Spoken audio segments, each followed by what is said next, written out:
haven't had a circle stuff since episode 97, which would have been Mona and Bullman and maybe on a Sunday or something like that. Ah, well, doesn't matter. I had Mona, Bullman, and I had Jacobs and Bullman on together. Then I had Mona for the first time. Those were Gabbins like in the 100s, and we're at like 182 now. So, but we just had Eric playing 2 weeks ago, right? Playing Venerian Ford. Such a slimy character. Oh, David, one of the things I'd like to do later this year is try and put together a panel of Living Greyhawk people who've made it into professionals in the industry. Yourself, Mona, Ron Lundeen of Paizo, Greg Marks, Adventurers League people, maybe Tony, et cetera, because I think the springboard of Living Greyhawk, I'm trying to get Chris Fulak. That's a great name for the show. Obviously, Mike Merles, whenever he is. Yeah, exactly. Just all these people that went from Living Greyhawk to being giants in the industry. So hopefully you would consider being on that in the future whenever your slow time is this year, if you have one. Again. As long as it fits in. And you tell me. So, and then... and then I can approach Mike Merles and Gary Kahn in a corner with wrenches and hammers. And I was kidding. He's going to be in Gary Kahn. Yeah, he's DMing actually. Oh, cool. Yeah. I didn't get a little bit more. So. And then, it'd be great. And then maybe at some point I also want to do like an all-circle show and just have you guys start yelling at each other about the Sheldamar Valley, Monty Hall, ARs. Excellent. Good to hear.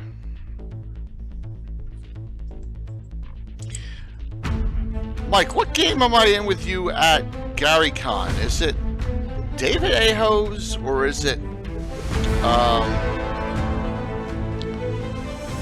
Tom Tullis's? I know I saw that. I think we're in the same game. So I guys keep talking. We always talk over all the ads. It's no big deal. Yeah, a little early there, Casey, for the drawing. Come on, Jay. What was happening first? Your package is coming directly from a Stratagem there, Casey, for the fundraiser. Nice. Okay. Well, that was awesome of them to sponsor your fundraiser. I certainly was not expecting any sort of pledge sponsorship reward. So that was very cool. Yeah, we had seven companies, including Larry Elmore, who gave us basically 7 signed 34 by 20 dragon prints. Did he do any extra signing on them or anything like that? Or I think he just signed his crazy print. I haven't really. I have them in 2 tubes. I'm waiting for the other tubes to come. So I could. They're the only things I haven't gotten out yet. So I'm just waiting for those tubes are supposed to come today or tomorrow. So. But Dave has lots and lots of odd, weird stuff. When you said Larry, it reminded me of this. So this is what is the postage stamp on this? Right, this is from 2000. And what happened is Larry was at Origins, right? So in 2000, he had a brand new print. And I remember buying it, but the print didn't get delivered to the show. So Larry was like, buy the print, when it comes in, we'll mail it to you. And so Larry mailed it to me. And it showed up. I set it in a side area. And then we moved to our new house, where it got put into a storage room and sat there. And so I never opened it. Wow. That's like the package from Castaway.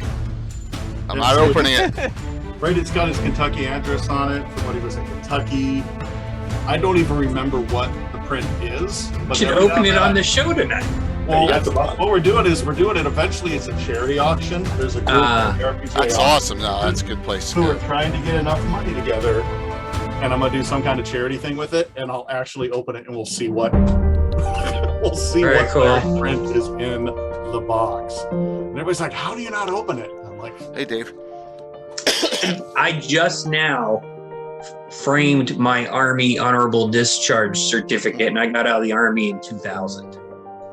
I've just been carrying it around in my folder marked, Casey's Army papers for 22 years. And That's all right. I've just recently framed a bunch of stuff because I bought an Elmore print recently. And of course, the one I bought is the Masters cover, the Golden King, the guy on the back of the Gold Dragon.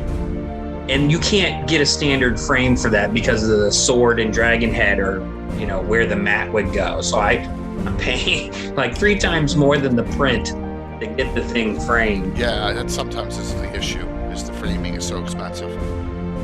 But It'll be really neat. It'll be one of the highlights of we have a nerdy art wall here in the house, my wife and I. you gotta have that, man.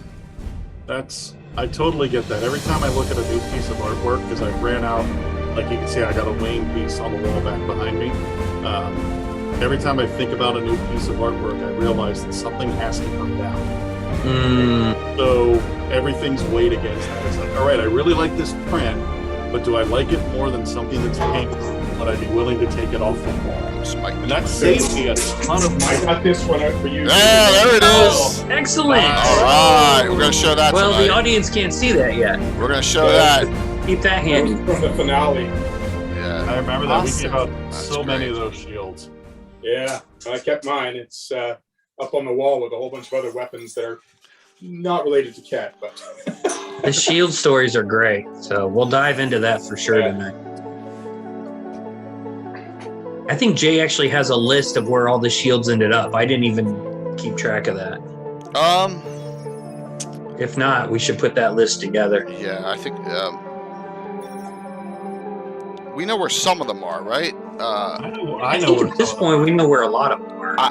Who has IUs? Is that Bowman or is that Jacobs? One of them has that. Jason has it, unless he's passed it on to somebody else. It's got to be Jason. He showed it on he showed it the last time he was on. So I would be very surprised. Jason would have to be very inebriated or very in need of fundage for that to ever. How about Conrad? Drunk enough to destroy 10. Which one does Conrad have? Conrad has, so he would have been Nebraska, Oklahoma, which I know. Shieldlands? He showed No, he one. was BK. He was Oklahoma, Bandit King. Texas. Yeah, he was Bandit Kingdom of Texas. He was one of our guys. He got the High Folk Shield maybe and traded it for the Pomage or something like There were that. so many, people were playing the Delve at Gen Con to earn tokens. And you had to earn so many tokens to get the shield. Right. Some groups, being the groups that they were trying to collect tokens to get somebody else's shield before they could. It was just one last dig, we're gonna get it right, and so it was hilarious. So wrong. Oh, right, and most of them were doing it at the end of the day. Everybody kind of ended up with what they should end up with, but it was really, really funny watching one last we got one last time to stick it to the divers, right? We're gonna stick it to divers one last time. Right? Screw you, Joe Selby, and Right, we're gonna get this our would have shield. predated him probably, but still. Yeah, because I had the Baluna one and I gave it to Tim Setch, who was doing it at the time. So, Here comes the blue box raid. All right, so I'll get this thing moving along here. Good to I see you feel like all. I've been in touch with Tim recently, and we just haven't been able to get him on the show. I see him usually every Getting warmed up here. One show. Thanks, John. I saw I think Mike. I was emailing with him a year or two ago and just saw lost Mike track. come in too. I know Mike was on the show. Good to see you, Mike. So, just to set things up, Bissell talked a lot of shit. Oh, they did. That's true. Hey, Liam from Bissell oh yeah. talked That is- mad smack. Hey, Kelly. So we're gonna need to hear the Ket side of the border war. Mike, I'm overwhelmed. I'm so busy. You'll see it all starts coming back to you, Steve. Look at you laughing already. You know what? I should put that map up. Let me put that up on the side here, because it was and this wouldn't happen. This, and they came in, and we kicked them out again, and we kicked them. Yeah, oh yeah. It was pretty funny discussion. You're absolutely right, Casey, on that. So good to see everyone. Bye. Yeah, Well, I'm that doing was that. episode 134 Look for at this. those of you in the audience looking to want to look it up. Brian, you think you'll Friday? We have a half hour so we can get that location on the map you didn't like the name of. That works. Yeah. Okay.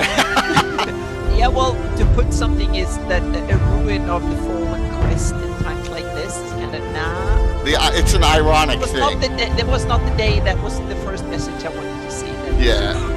it's kind of Patrick! obvious. Wow, thanks. Keep that on the map. Yeah. Trust me, fair. it's just Greyhawk. Yep. It's purely Greyhawk.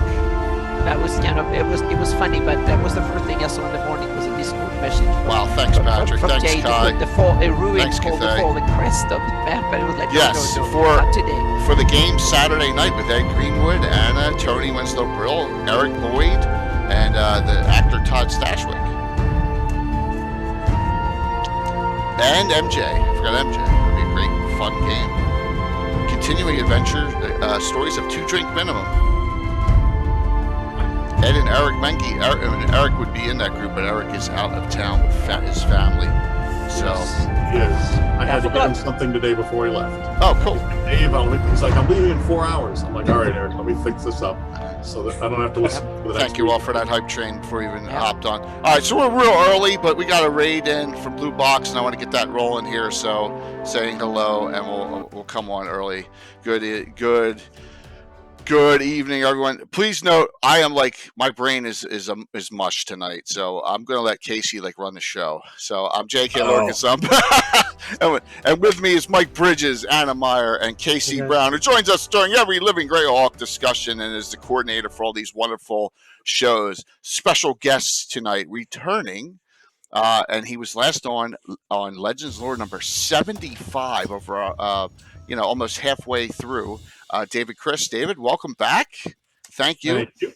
And new to the discussion, Ket Triad, Stephen Baker. Welcome. Hey. Thank you so very much for coming on. Casey, take it away in this discussion. I'll be taking over doing some of the stuff for social media here with the chat. So why don't you both tell us? Sounds good. Yeah, Steve, I'm going to start you off like I do everyone. Your first time on this show. Tell us how you got involved with Living Greyhawk, D&D, Greyhawk. Did you do Living City? Just give us a little rundown on how you ended up in the campaign. Sure. So I started D&D back in 1980, back in grade 8, starting with Keep on the Borderlands. It's great fun. Progressed through a number of years, doing all sorts of stuff with friends and things like that. In the mid-90s, a bunch of friends and I got together and decided we wanted to run some conventions. So we organized a convention up here in Toronto. And one of the first people we invited to participate in it was Greg Peevers. Greg was doing a lot of Living City stuff, organizing it all. And so he involved me in their Living City stuff. I wasn't really terribly into it because I didn't understand the culture, but he slowly dragged me in. And at that point, Living Greyhawk was starting up. And they were looking for a place to actually host a couple of their conventions, and we offered it to them. I got into knowing our original triad, Steve and Tyler, who were unique personalities. Yeah, very unique. And Chris Cheshire, who was the third. Eventually, Steve and Tyler were, as they say in my industry, encouraged to explore other opportunities.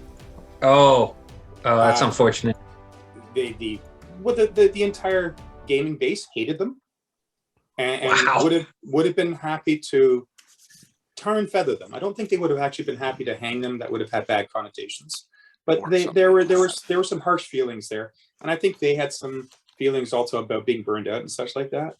I've made friends with Chris Cheshire. We were talking and chatting. He asked if I would apply to become a triad member then, and I did. So I became triad member for Ket. And started. What year was that? It was the end of year 1 for us. So Wow. 2001. yeah. Year 1 was like 19 months or something like that, just because of how the time frame the release went and everything along those lines. Right. We've heard from the Joff guys and others about the year 0, and even there were things 2 years before. And I forget, David, you may have been part of the ones talking about this, but the RPGA was kind of testing the waters with little events or all over the country that ended up being kind of precursors to Living Greyhawk. Different regions were doing things. Usually it was in areas that had a strong Living City presence, right? So there was a lot of people that were already very familiar with the ropes, right? And how things had to go and how things got processed. And a lot of those areas got kind of early jumps on things, much like year zero and Jeff, right? With what they did. Everybody else was like, that's an awesome idea. But by the time they realized what they were doing, it was already too late to start their own. So, well, right. We should tell the audience real quick what Living City was, because then we might not talk about it much more the rest of the show. So, Living City was set in Faerun. It was set in Ravensbluff. It was also an immersive one, but it wasn't divided into regions like Living Greyhawk was. It was all one adventure across the entirety of the world, as it were. And there were a whole series of modules done very similar style to sort of Living City core, sort of the Living Greyhawk core modules. They also had a lot of specials, and I think that Living Greyhawk derived its concept of special events from Living City in that fashion and just continued that trend. Living City was basically wound down when 3.0 was released, and they converted to it, and then they wound it down, and the RPG has shifted its focus to Living Greyhawk at that point. In fact, they wound down a whole bunch of other campaigns too at the same time. Yeah, Living City officially wrapped up in 2004 because it was at one of the first events I ran for them at Origins, and that was their big kind of conclusion. But it had been limping, right? It had been shot 5 times and hit with a baseball bat to drag out back, and right, there wasn't a lot of people left, but they really wanted their conclusion, at which I was like, you know what, everybody deserves, right? We've all watched our TV shows where we never get our ending. I'm like, you guys deserve an ending, right? And so we did some stuff at Origins, and they got to have their big happy conclusion. And I remember running all those modules because people said, well, you're not really playing Living City, so you get to run the mods. Oh, okay, sure. And David, how involved with Living City were you? Oh, I've never played a Living City game in my life. Oh, it was just you were adjacent in the con scene, it sounds like. I did not come to the RPGA until the end of '99, and really the only reason was Greyhawk, because I was such a Greyhawk fanboy. Right? That's kind of what got me interested in doing things.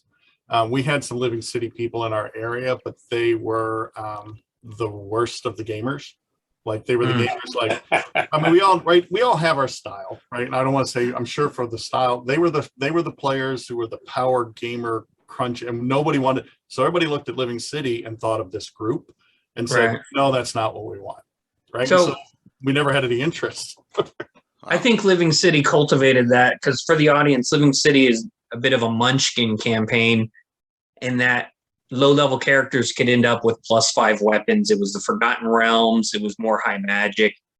I don't know too much else other than that, because when I started Living Greyhawk in year 2 as a player, there was some Living City crossover at cons in Texas that was still going on, and then people were complaining about it being sold to this Ryan Dancy guy and the changes he was making to Living City. And so I wasn't privy to all of that, but I do know they would talk about their low-level characters with all the ridiculous amounts of magic items they had, and I was just like, that sounds stupid as hell.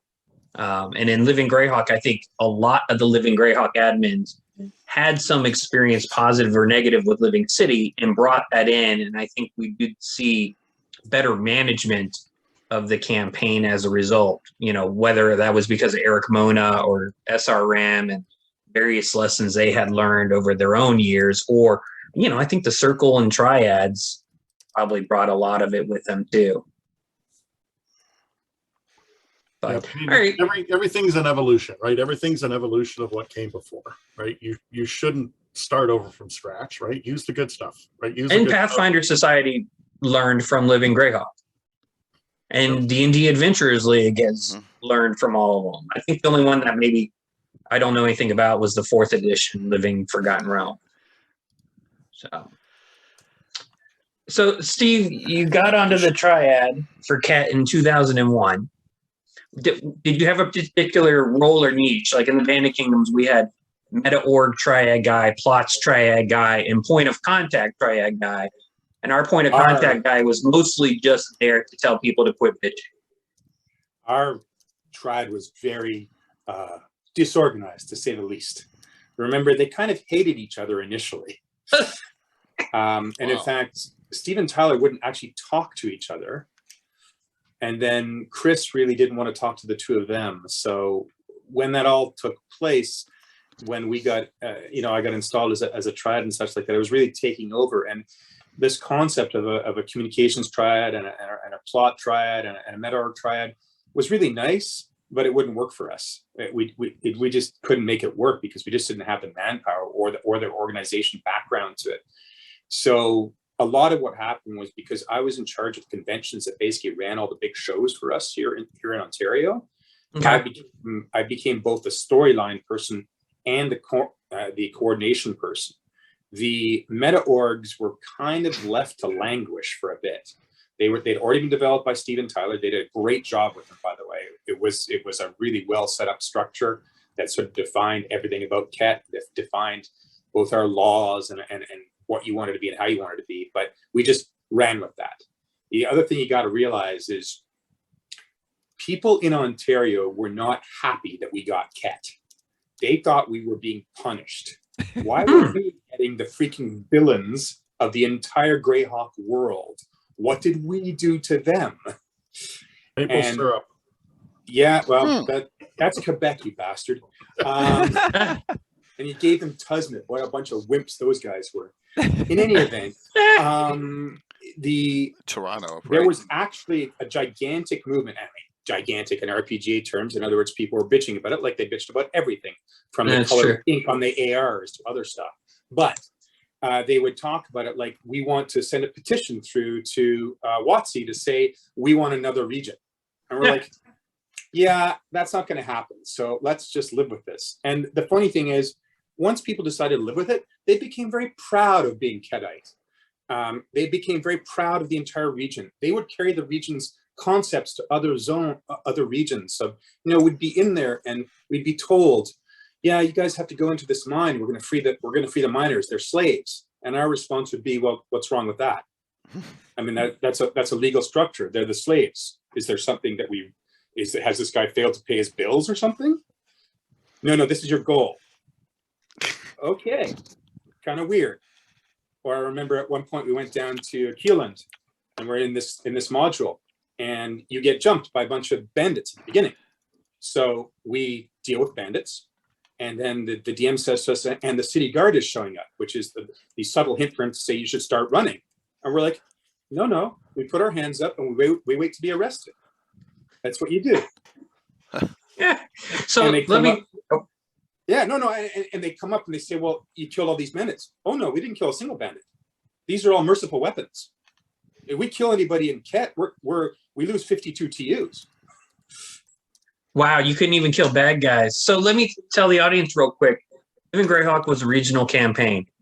The Ket adventures were only available in Ontario, Manitoba, New Brunswick, Nova Scotia, Prince Edward Island, Newfoundland, and Labrador.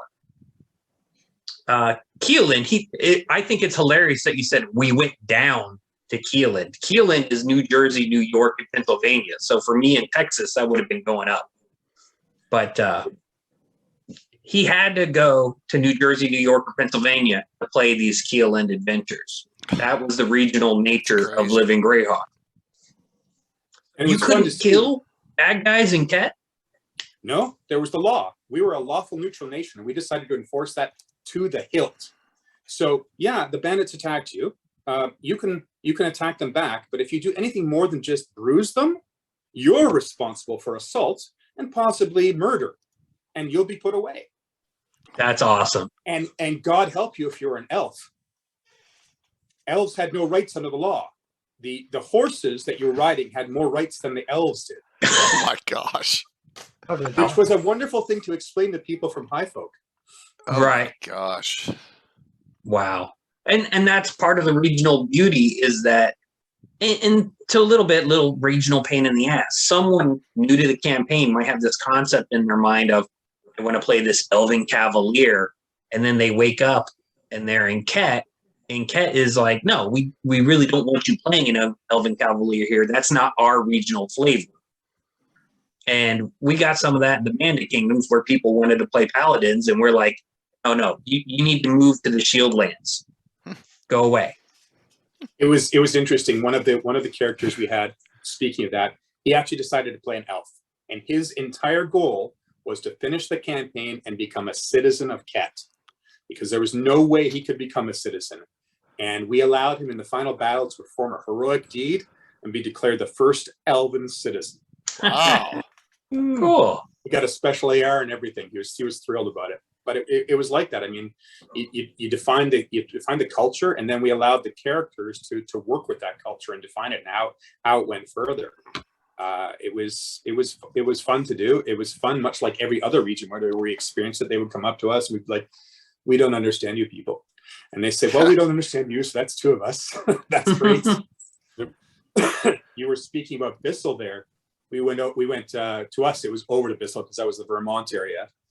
And we were all in a Bissell module, and there's 5 of us. We're all Ketites, and the start of the module is you're taken into this tent, and the Margrave of Bissell is on his knees praying in front of an altar before you, and we're just like, did you really just let us into here? If we kill him, are there repercussions? What was it, a regional or meta-regional adventure? You went there. Adventure. We traveled there. We all traveled. So they were there expecting regional characters, right? Oh yeah, no, we're just like, That was and the first thing he asks us is, the first thing he turns to us, he says, "Oh, good, you're here. I just wanted to know, how did your scouting of the Ketite forces go?" right. We And didn't then see that any. would happen Brilliant. with Living Greyhawk Adventures. We couldn't plan for every single No, Yeah. So did visitor. you kill him? Did you behead him and murder the no. enemy? Well, we couldn't do that anyway. It was against the law, right? So we were like, Well, is Bissell an enemy of Ket? No, it wasn't at the time. no. Even if they were an enemy of Ket, we were in their employ at the time. Therefore, we were subject to their laws, and we wouldn't do that. Wow. kind of railroaded into that, yeah. But I mean, you have to be, because you just can't make every prediction about where the PCs No. are going to come from. You can't. Plus, you want to But have it was- an adventure. You don't want to just Right. Exactly. Well, Exactly. different. But it was funny when he also Oh my asked us about the gosh. Ketite forces, and we're like, "No, we didn't see any. You're fine." That's Right? funny. You want to be a murder hobo, right? But you have Yeah. to time it properly, right? There's proper times, and then there's improper times.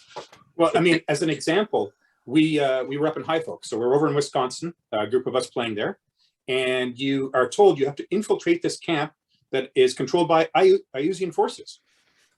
And so we looked at each other and we said, we walk up to the front guard, and they said, "What? Yeah, hi, we're from Ket. We're your allies." And the guy's like, I have to talk to our coordinator. Oh my gosh. I've always wanted to run a Living Greyhawk campaign where the PCs aren't like the terribly evil, but they are working other side of the adventure. They're the bad guys, and they're having to fend off hordes of adventurers or whatever low-level stuff they're doing for IUs or whatever other bad guys. Well, it sounds like they're more merc types, right? Yeah, Yeah. mercs for hire, and it's just like convenience. This is convenience. You don't have to fight these guys. You know, that makes total sense. That's pretty cool. I mean, one of the fun things that we got to do in Ket is we got to stipulate the country was completely lawful. That was its primary goal, lawful neutrality, to the extent that if you were a lawful god, you could be worshipped there, including the lawful evil ones.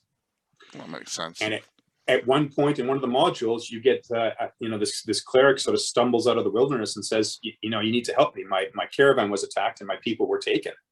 And unless you pay a lot of attention, you don't realize he's a cleric of Hextor. You're helping a lawful evil cleric get back his slaves. His slaves, yeah. That sounds like a fun twist. Half the regions of Living Greyhawk were generally heroic. What we all know from canon, they're near the free city of Greyhawk and they're fighting off the hordes of humanoids or giants or whatever, and a lot of jingoistic nationalism built into their campaigns. And then you had the other half where just kind of did much different style of role playing, and it sounds like Ket definitely falls into that. And David, you were a Voluna triad. We were lawful good as lawful good could be, right? Right. The we- stones in our we roads puked were when we got down numbered there. so that they would be in order, right? We were. And so these regions: Divers, Ekbir, Ket, Tusmit, Voluna, Verberbonk, and Zeef comprised the Velverdiva, Tuflik, and Falls trade route region, meta region of Greyhawk. So they all eventually started having adventures written, meta regional adventures that would theoretically be written so that anyone from one of those regions could play it and it would make sense. But how the hell do you write an adventure for a diver's low life character group and Ket, who are allies of Ayu's, and Valuna, who are the shiny ones? So the way it was done was that there was an overarching story there, because I was the VTF coordinator at that point. I'd moved on from being Ket Triad to VTF coordinator.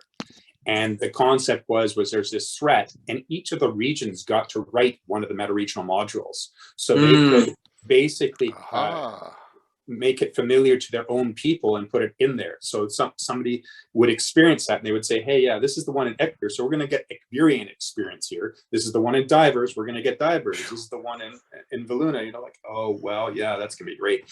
But, you know, it was like that. And everybody got to participate in that fashion and put it through there.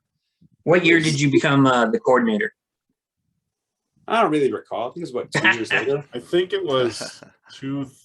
it was 2004, because in 2004 I moved on from the Circle, which means Tim was the original VTF coordinator. So Tim stepped up to the Circle, and I think that's when you stepped in to become the coordinator. Yeah, that makes sense. Everybody, you know, we all moved a chair to the right. Right. Yeah, that happened in a lot of the regions. David, when did you become the Circle member? I was Circle in 2001, so before we got to the end of year one. So you were very briefly Valuna Triad. So I was Valuna Triad for just a short period of time. I was the first Circle person brought on after the original SIPs. Right, the RPGA employees. Yep. Well, some of them were. Really, the only one that was Eric. The rest of them were not Wizards employees. They were kind of contractors, but they weren't. It wasn't like they were getting paid. Yeah, I think we heard that from Jason Bullman. He was that. Well, I think he started his career a bit that way when he was. Yeah, Jason was brought on just a couple months after I was. So there was a brief period where I was the only one, and then Jason was brought on after us, and then. And Jason was High Folk Triad first. Yeah. Yep, he was High Folk Triad. So then the two of us plus Steven, SRM, then kind of filled in the other pieces of the puzzle. We kind of rebuilt the Circle 2.0. The original Circle was really like before the campaign even started, the original Circle was already starting to come apart, right? Because a lot of them had signed up for it back in '98, right? So before the campaign had even started, some of them had already been putting in work for a year. Right. And, you know, a lot of people in any kind of organization, it was especially true in the RPGA, right? A lot of people take positions because they're shiny and have a lot of prestige, but then they quickly sour when they realize the massive amount of workload that's going to be dropped upon your shoulders. It's like a plow, right? And then they quickly scatter, right? And that happened with some of the Circle members, and it happened with some of the original Triads. Oh, absolutely. Right. That was one of my first jobs, was firing the first two Ket Triad members. Right? Whose names, Steven and Tyler, their names are on the Ket meta-org document. Yep. That I'm looking at right now that Steve shared with us. You know, and it's because in year one, Ket had one adventure for like the longest time. Like, you know, High Folk was putting out adventure number 9, adventure number 10. Yeah. Really? One. Yeah, well, wow. So when by the end of it, like it was fixed. So they put me in and we produced like 7 adventures in about a month and a half. And the thing is, they had stuff, right? They had a plot, and like Steven said, right, they had this massive book of their culture, and like they had all this stuff, and they had great ideas. They were just you know, they were like dragging their feet because they, you know, putting on my way back brain, right? We're talking 22 years at this point, right? They were like, well, the official book on adventures isn't out, and so we're not going to publish our adventures because we can't, because the official book isn't out. And I'm like, but everybody else is putting out stuff, and they're all in the same boat you are. Why is your boat different? Right? And it was just an excuse. I think Tyler gave me an and if kind of question, not an and if, it was an ultimatum type question, like, you know, do this or else. right? So that was an easy of, and, but So slow first year. Well, that stinks. there was some regions that came out just running like Jeff and the High Folk. And then there was regions that came out and half their triad disintegrated. Like in my Valuna triad, one of my guys, like I was the new guy, right? I just joined the RPGA. One of our 3 guys just ghosted. He was gone. Didn't answer emails, didn't. And so then we got a hold of our circle rep and he ghosted. Like nobody had heard from the circle rep in like 6 months. And it turned out he had had a stroke. Oh, geez. And he had been in the hospital for a while. That stinks. But nobody realized it. Right. He just kind of dropped off the thing, and we kept telling We didn't people, have Facebook back then. Yeah, it was easier to disappear online back in 2000 than it is today. It was.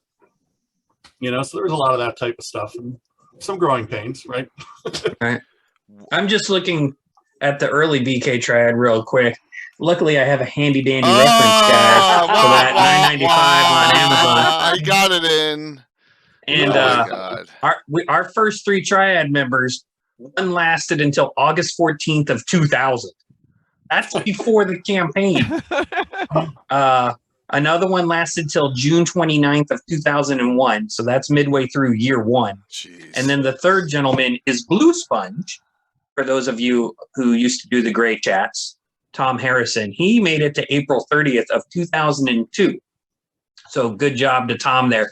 I'm still active in the community on Facebook. I don't know about the Discords, but he did a lot of good work.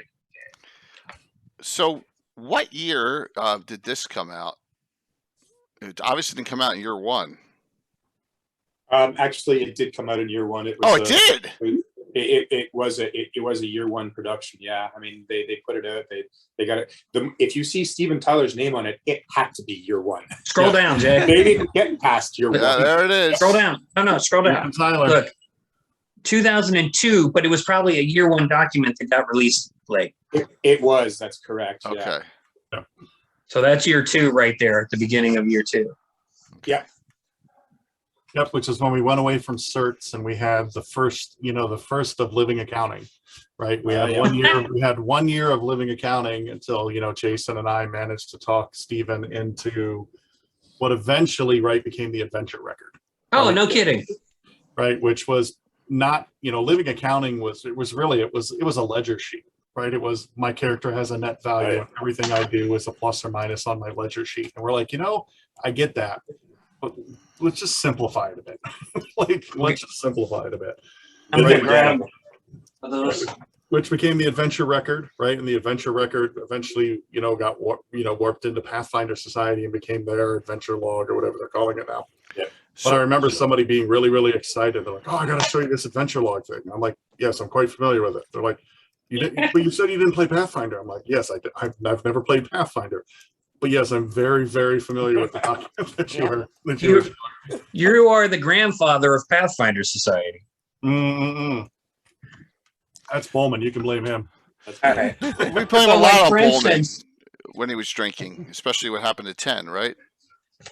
That was me and Jason. Yeah, me, Jason, and Steven trying to kill each other with Goldschlager and. Oh, so okay, because we hear that story all the time about the. Yeah. Oh my gosh. So you were involved in the killing of that realm. Oh my gosh. Yes. We decided to destroy a country because we're like, we got to do something cool. Let's do something cool. Yeah. Mm-hmm.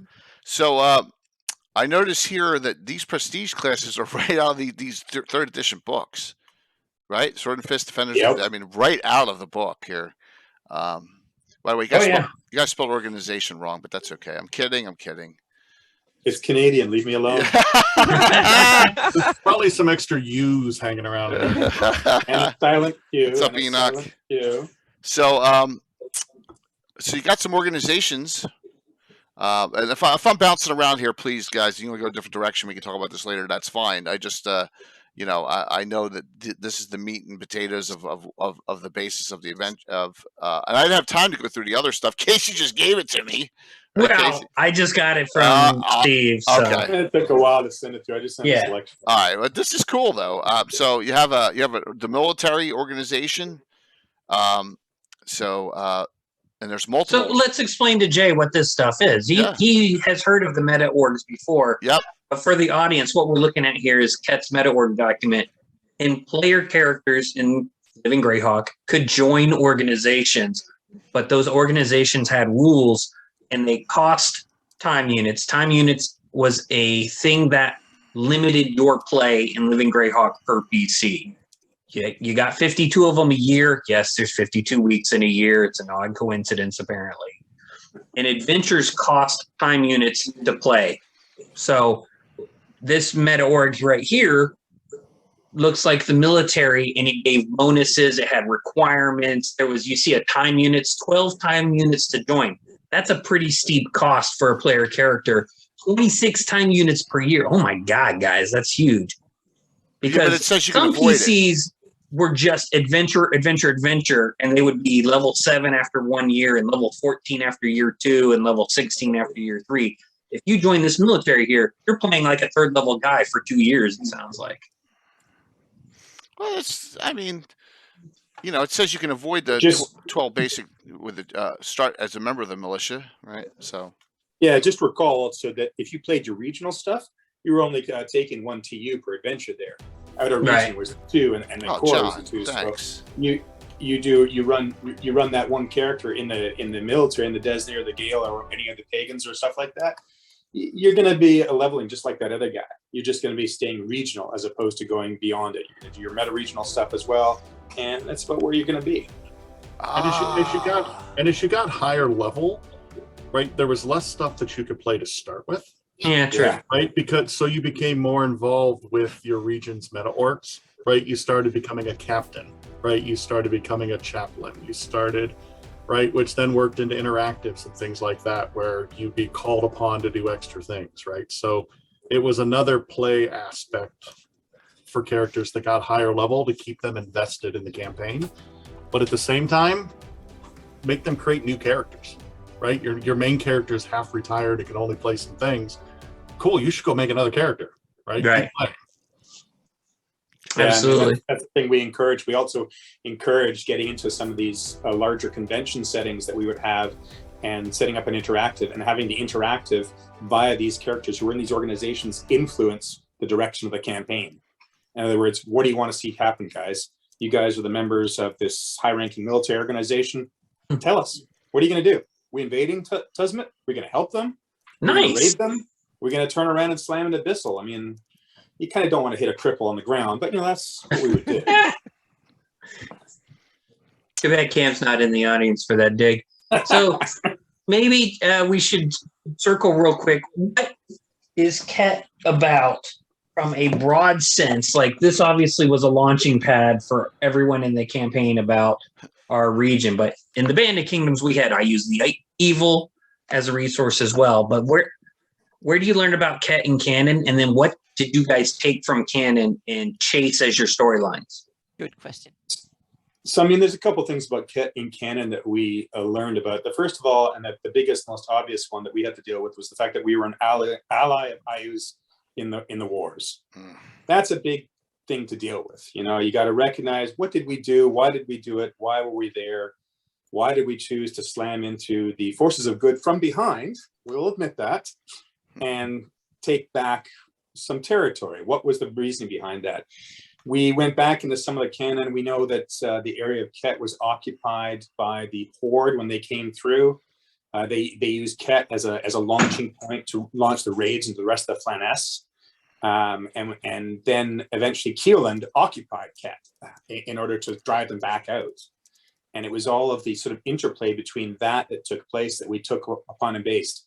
The other thing, which is kind of amusing, is that there's this, as you already discovered, elves aren't exactly well liked in Ket. In fact, they're hated. They were not considered even enough to be considered citizens or even residents. And that all came about because of a typo in the original Greyhawk game, where they described the forest that we have, the Bramblewood, and they didn't put any elves in it. In fact, they mistranscribed. They mistranscribed a water encounter table and put sharks in. Is this in like the box set, the folio? Yeah, it is. It's really kind It's of an amusing. 83 Look at box Mike. Mike's gonna pull this set? out. The 83 box set or the 80? That is so I cool. don't know exactly right. I have to go back and look. I've got the Yeah, document. Mike will find it. And There's so sharks in the forest. Look out. Wow, everybody went I to didn't this know and said, that. okay, so there's no elves here. You can't possibly encounter an elf. So there must be a reason why nobody wants to encounter elves. And eventually what they came up with was there's the Valley of the Mage, right? The Valley of the Mage is served by a bunch of elves. And they went, it's down in the barrier peaks, yeah, right there. And there's this thing that they went up to Ekbir, and they stole the Cup and Talisman, which is the big sort of legendary artifact that belonged to basically the head god of the Baklunish pantheon, being Al Akbar. Right.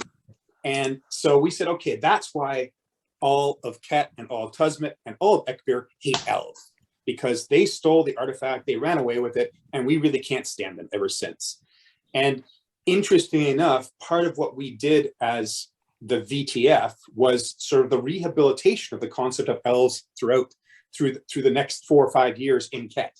So they went from hated outsiders to we'll kill you on sight to a sort of grudging alliance to finally in the end they were there allied with them against the major threat against the VTF. And it's sort of the final resolution of the campaign, at least in Ket and Tuzmet, I don't know about Ekbir, but I think they were doing that as well, was that elves were finally formalized and allowed to become citizens, which was a big major thing. In other words, we don't hate you completely, just mostly. And that's enough. It was a big deal. I was never quite sure what Ekbir was doing because it was France. Neither was I. Google Translate was not what it was back in 2000, 2001, right? So editing and trying to figure out what they were actually writing was a struggle at times. There was a lot of guys, I'm just really, really trusting you. Please do not tell me there are inappropriately clad people doing inappropriate things. I worked well with Gael. He was great. So I had no problem with him, but I could probably also speak to him too, which was fine. And if I really had to worry about it, I could talk to my Tuzmet allies in Quebec and say, look, just talk to him and tell me exactly what he's saying. I think I get it. But my French is, I stopped after high school. I didn't really need it much more than that. But it was good. It was cool. Did you work with JP when he was doing Tuzmet stuff? Yeah. JP Chaplow? Yeah. I mean, David will remember this because I talked to him about it. We had the big discussion about, so JP, you've just taken 14th level characters, you've put them in a room, and you've said they can't break out. It's just a door. Just a door. We need to talk about this, JP. It's one of my most epic rants. Like choice. People still talk about it. It was called Dowd, Where's My Card? Right, was the adventure. I still remember it. Right. Wow. Oh yeah. So do I. Yeah, we had some cheesy adventure names in Living Greyhawk, that's for sure. JP was on episode 35, people, if you want to go hear about Tuzmet's stories and campaigns. Cool. JP also was Duchy of Ernst, I think, as well. So he was a double dipper. Yep, he moved around a bit. I think or County of Ernst. Yeah, he ended up moving there. Yeah. But we coordinated pretty well with Tuzmet. We talked to them a lot. We did some joint adventures. We did some joint interactives, which was fun to do, both in Quebec and in Ontario. Oh, nice. Yep. And that was very fun to do. They were good to coordinate with, and I mean, because both regions were very similar to one another in terms of their outlook, it was easy to get together and try to figure out, well, how are we going to change this? How are we going to let the characters drive the change? I mean, if they decide they don't want to change, fine, so be it. But we think they do. Let's see what they decide. Let's see how they're going to do it. Yeah, it was interesting. Some things went really well. Like Valuna's most natural region to sync with was Ferundi, right? But they were in a different meta region, right? So that made things difficult at times. That makes no sense, by the way. Exactly. Well, I totally agree, right? But that was the decision made. I had hair right when that decision was made. Talking right? But so we did lots of stuff with the Ferundi triad because it just kind of made sense. We did stuff with Verbobonk, right, as well, because but like divers and Valuna, right? That's just not right. All we care about is money and a religious society. Divers is just I don't understand that. If the divers is separated, was Verbabonk in that group too? Yep. Okay. Yeah. Yeah. So it kind of went Yeah. from divers up and around. It was All like right. this Greyhawk pie chart, right? A little Yeah. piece of pie that started and just went northwest, right? And whatever fell in there kind of. That's what we became. And we're like, how are these work together? They don't. Yeah. It just, Right. well, The yeah. meta regions, well, the regions were assigned based on RPGA play numbers, right? The areas with the most play numbers got to pick what region. So the DC, Virginia area, whatever, was heavily RPGA, and they picked Joff, I think is what we've been told. And then it went from there. I mean, And then there's certain regions in Greyhawk that have always been very central and important to the story, right? And we all know them, right? They're very involved. And you know, part of it was you wanted to make sure that a region that was super important to the story and the setting had a very active base, Right. You didn't want to assign something important, you know, to, all right, North Dakota, all by yourself. Congratulations, North Dakota. You get to be Ferrondi, right? I'm sure No, all Keelan. North Dakota That would've been people are- fun. Could have been Keelan. Oh my Right. gosh. That would- So, yeah. but it was all based on living city numbers. But there was a problem with their logic. The problem with the logic is we're going to give the smallest, like the more active you are, the less states had to kind of combine together to get a region, right? Which is why East Coast, you see single states having regions. As you headed west and the states got bigger, they combined them, right? There was places out west you could drive 20 hours in a direction and not get out of your region. In Ohio, if you were in Columbus, you could drive 2 hours and get to 6, right? So it was why they wanted it to be a little even. It wasn't really super even. But the problem with that, Keeland had New York State, Jersey, and Pennsylvania. That's a huge population altogether. I mean, that should have been and split. Paluna was just Ohio. Yeah. Just Ohio. It doesn't make, yeah. But the problem with that is by taking the super active regions and then making them small geographically, all their talent was usually already tapped out because they were all involved. Like in Ohio, half the Living City coordinators lived in Ohio. The entire Living Death campaign lived in Ohio. Oh, right? no kidding. So when they went to that pool and said, cool, we need some people for Living Greyhawk, it was like the kiddie pool over in the corner and there wasn't much water left at the bottom of it because everybody was already doing something else, which is And burned out. that they even talked to this dude because everybody else was doing something and they're like, well, we got nobody else. Sure, you can help, Dave. Do your thing. Right. And so that was a problem in a lot of places.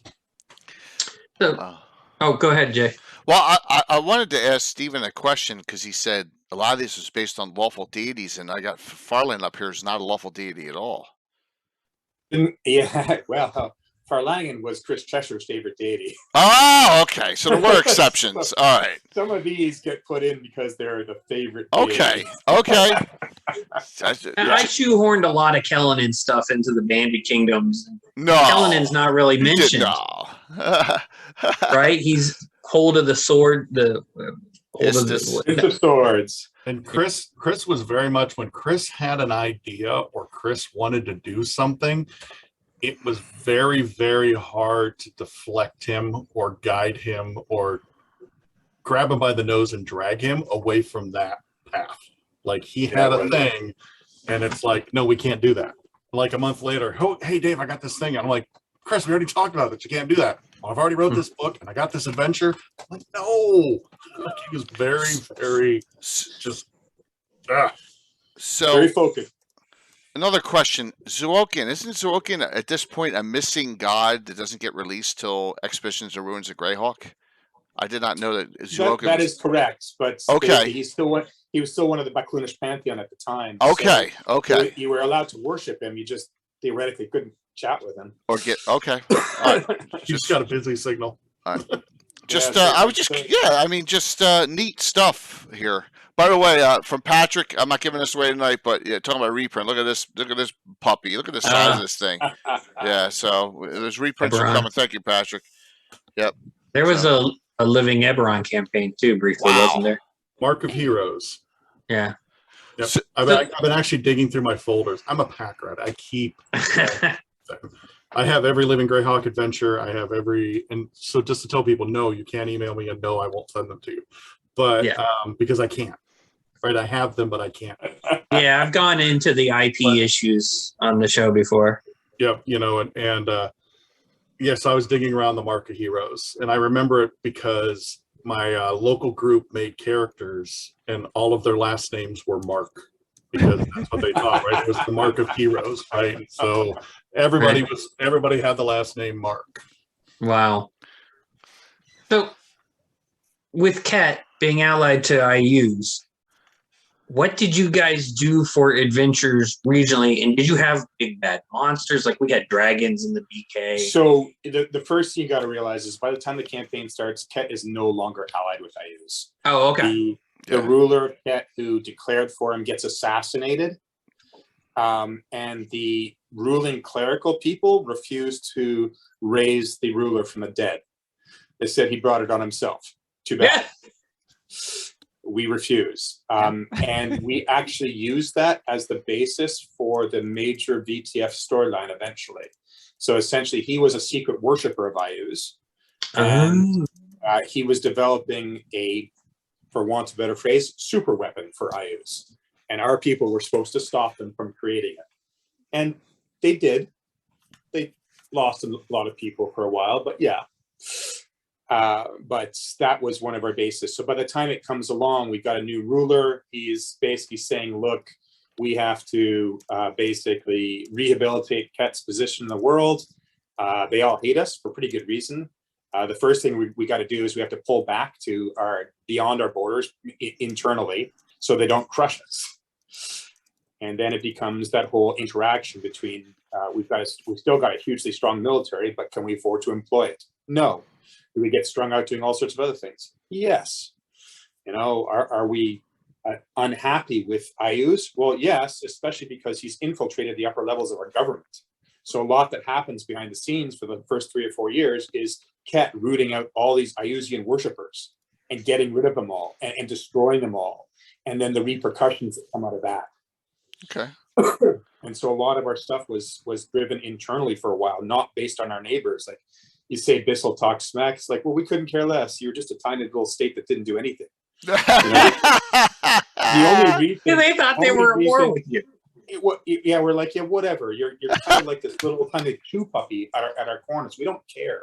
The only reason you were dangerous was because when you had 6 or 7 other nations behind you, like Keeland. If we don't hear the words Keeland, we don't care. That's funny. That is so awesome. And eventually we got people out of the shell, and we talked to Bissell, and we said, hey, look, it'd be kind of cool if you guys took back the territory we took from you, which was originally ours, but now might be yours. And so we allowed some interactions to take place, and the city that we have at the base of the Bramblewood Forest, which is called Thornwood. Mm-hmm. They were allowed to take it. That was the deal. You get to write an interactive, so you capture it from us, and we have to retreat back up in the Bramblewood up the Arafa Road, which is right in the middle of it. Talked about that. They really talked about all these forts running this length of this road. Let me flip over to back here. But Thornwood is the name of the city in the south. The Arafa Road was the name of the road that cut right through it with the forts built there. Right. Yeah, he talked about that one a lot. Yeah. Because I believe, wasn't it? It was Valuna. All 3 of us were in there, wasn't it? I mean, Valuna, Bissell. Well, yeah. So we said to Bissell, invite everybody, because this would be presumably a big, massive assault taking place. Do so. It's cool. Yeah. We're totally good. I'm totally good with it. It was a very Berlin-y kind of city, right? It was very. Oh yeah. Like everybody was like, all right, we don't want it ourselves, but we need to be here because it's important that we're here, right? And so. Post World War II Berlin. Yeah. Yeah, it was kind of a neutral city run by 3 different factions, or like Bissell and Valuna and Ket. So Bissell got all greedy. Mm-hmm. Well, yeah, exactly.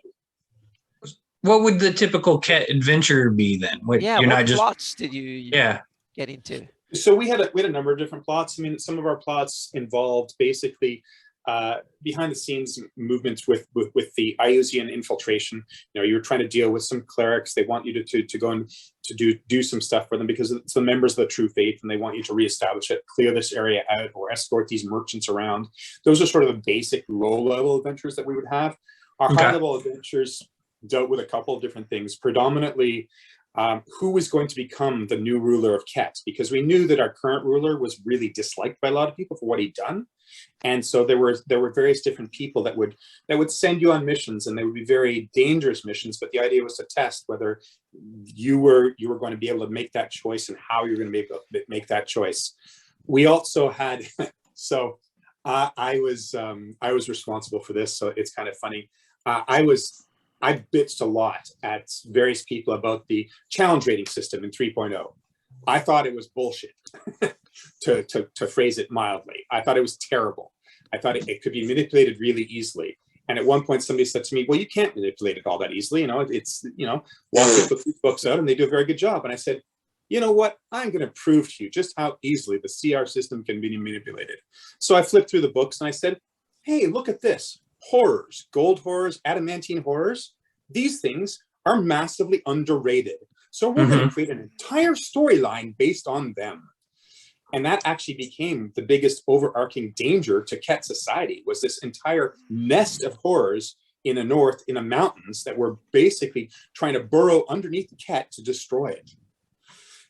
You're not wrong at all. The 3.0, 3.5 CR system, I'm trying to think, like, if you gave undead class levels, they became insanely powerful giants with class levels. But even just advancing, some of the monsters would get 4 hit dice per CR, things like that, and then they would get size increases, strength increases. Remember what was it, the NPC classes? Remember the?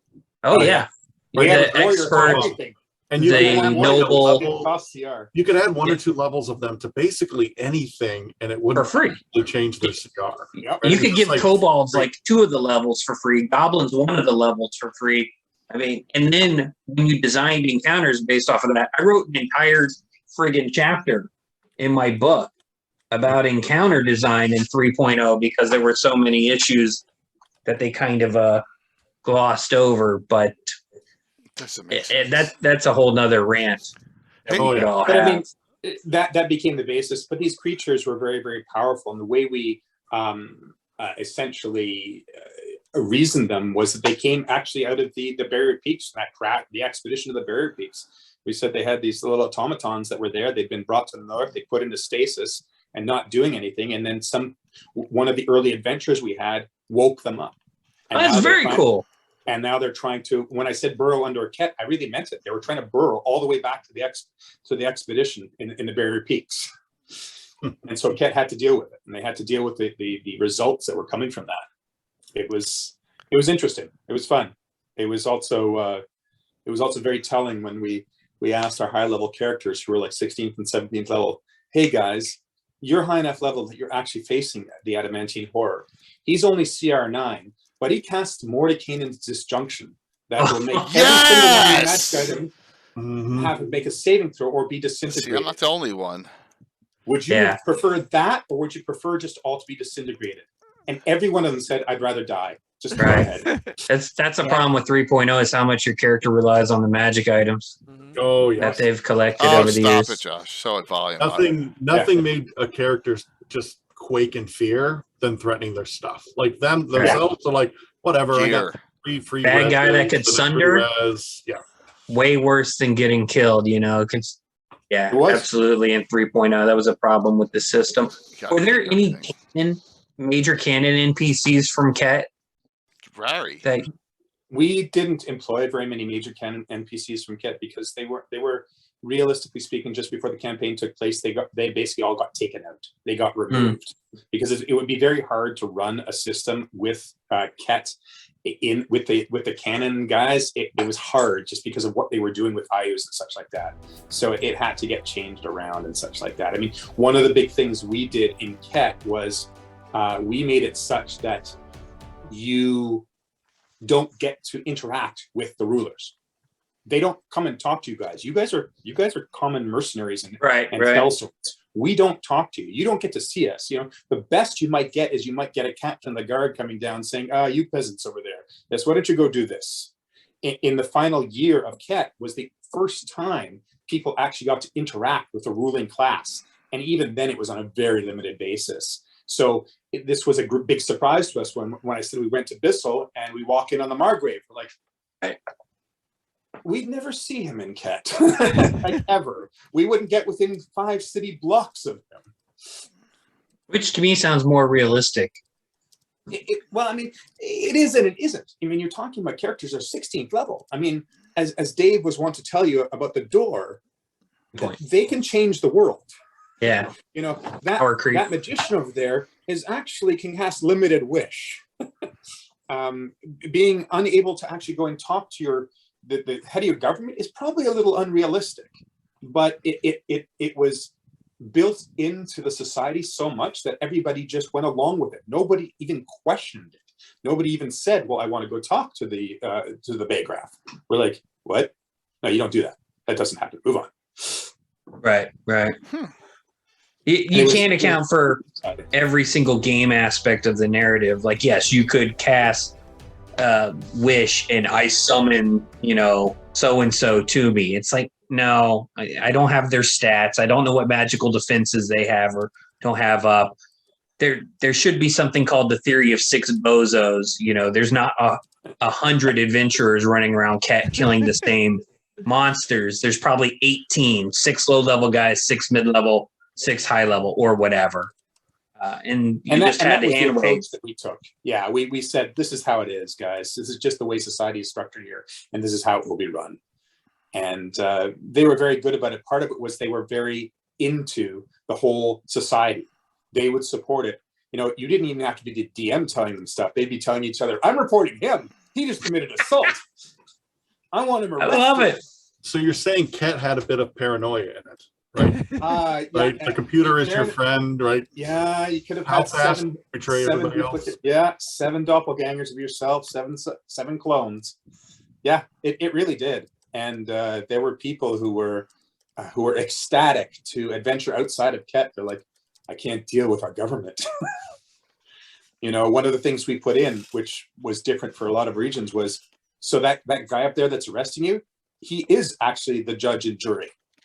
If he decides you're guilty, he's applying the guilt right now. You don't get to argue it in front of somebody else. It's done. Oh, appeal process? No, we don't have one. Doesn't exist. Enjoy. So, Mike, did you find the sharks? Encounter sharks? It might be on another source. Okay, he checked in. Yeah, it could be. I'll try and find it for you and see if I can forward it off. It was that'd be awesome. So, what other meta orgs we got in this document, Jay? That all right. So, let me go back here to here. So, wow, the Archons seem very powerful. They are very powerful, and as a result, we had them being primarily infiltrated by Ayus. Okay, that would make sense. Yeah. So, who are the Archons? Mages. The Archons are essentially the wizards of Ket. So they organized wizards. They were all considered to be lawful. They were divided into the 4 classical Western elements: air, fire, earth, water, and you would define yourself on that basis. Ket was far more interested in wizards than sorcerers because it kind of said wizards we can trust. They can be very lawful. Sorcerers are a bit kind of untrustworthy, a little too chaotic for our liking. Okay. So in Living Greyhawk, the meta orgs could give access to non-core game materials. For instance, the Archons looks like they gave access to Chain Contingency as a spell. That wasn't a Player's Handbook spell? That's in Unearthed Arcana. That's legit spell. Or the Tomb of Magic or whatever. Same thing with Enhanced Familiar Pocket, Fire Orb. So, the Fox's Cunning, that was probably in a splat book. These guys are elementalists. They're elementalists. Remember, you only got to pick so many new spells when you went up a level, right? So if you knew you were already getting these spells from this group, right? You used your spells to pick something different. Yeah, they got air, fire, water, all here. Yep, you got all 4 base spheres of elementalism here, which is cool. Jay's a big fan of the Elementalist 2nd edition. Yeah. Wizards. Yep, absolutely. That's very cool. But right, it was a great system, right? Because I have it somewhere. I wrote the original meta org rulebook for Greyhawk that everybody then used to build all of these, back in the day. but it was great because when new books came out, it gave us a structure for introducing those things into the game.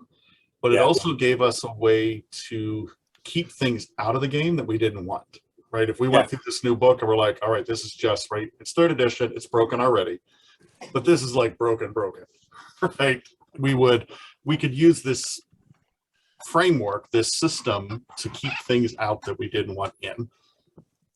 And not all regions agreed with what should be out and what should be in. Some things the circle told us, hell no, either because it didn't make sense at all for Greyhawk, or it was a Forgotten Realms thing, or it was just poorly designed from Wizards of the Coast and made no sense whatsoever.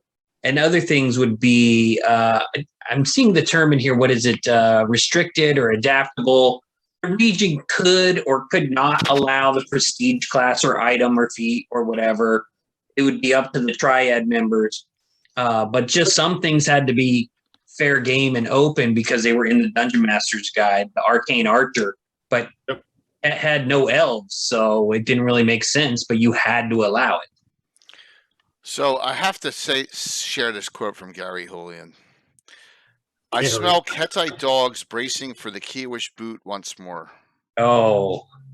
Nice of Gary to join us. We went down to Keelan and saw how corrupt they were. They couldn't do anything to save their lives. That was awesome, Gary. And the first Keyline adventure, it was great. We had a lot of cross-border stuff because we're right on the border. We're an hour and a half away from New York, so we did a lot of stuff in upstate New York with them, back and forth. It was great. So this Gazetteer, Gary says the Gazetteer looks great, guys. Where is it available? I have it. It's on my up on my yeah, wall. exactly. Yeah. So I think the legal issues.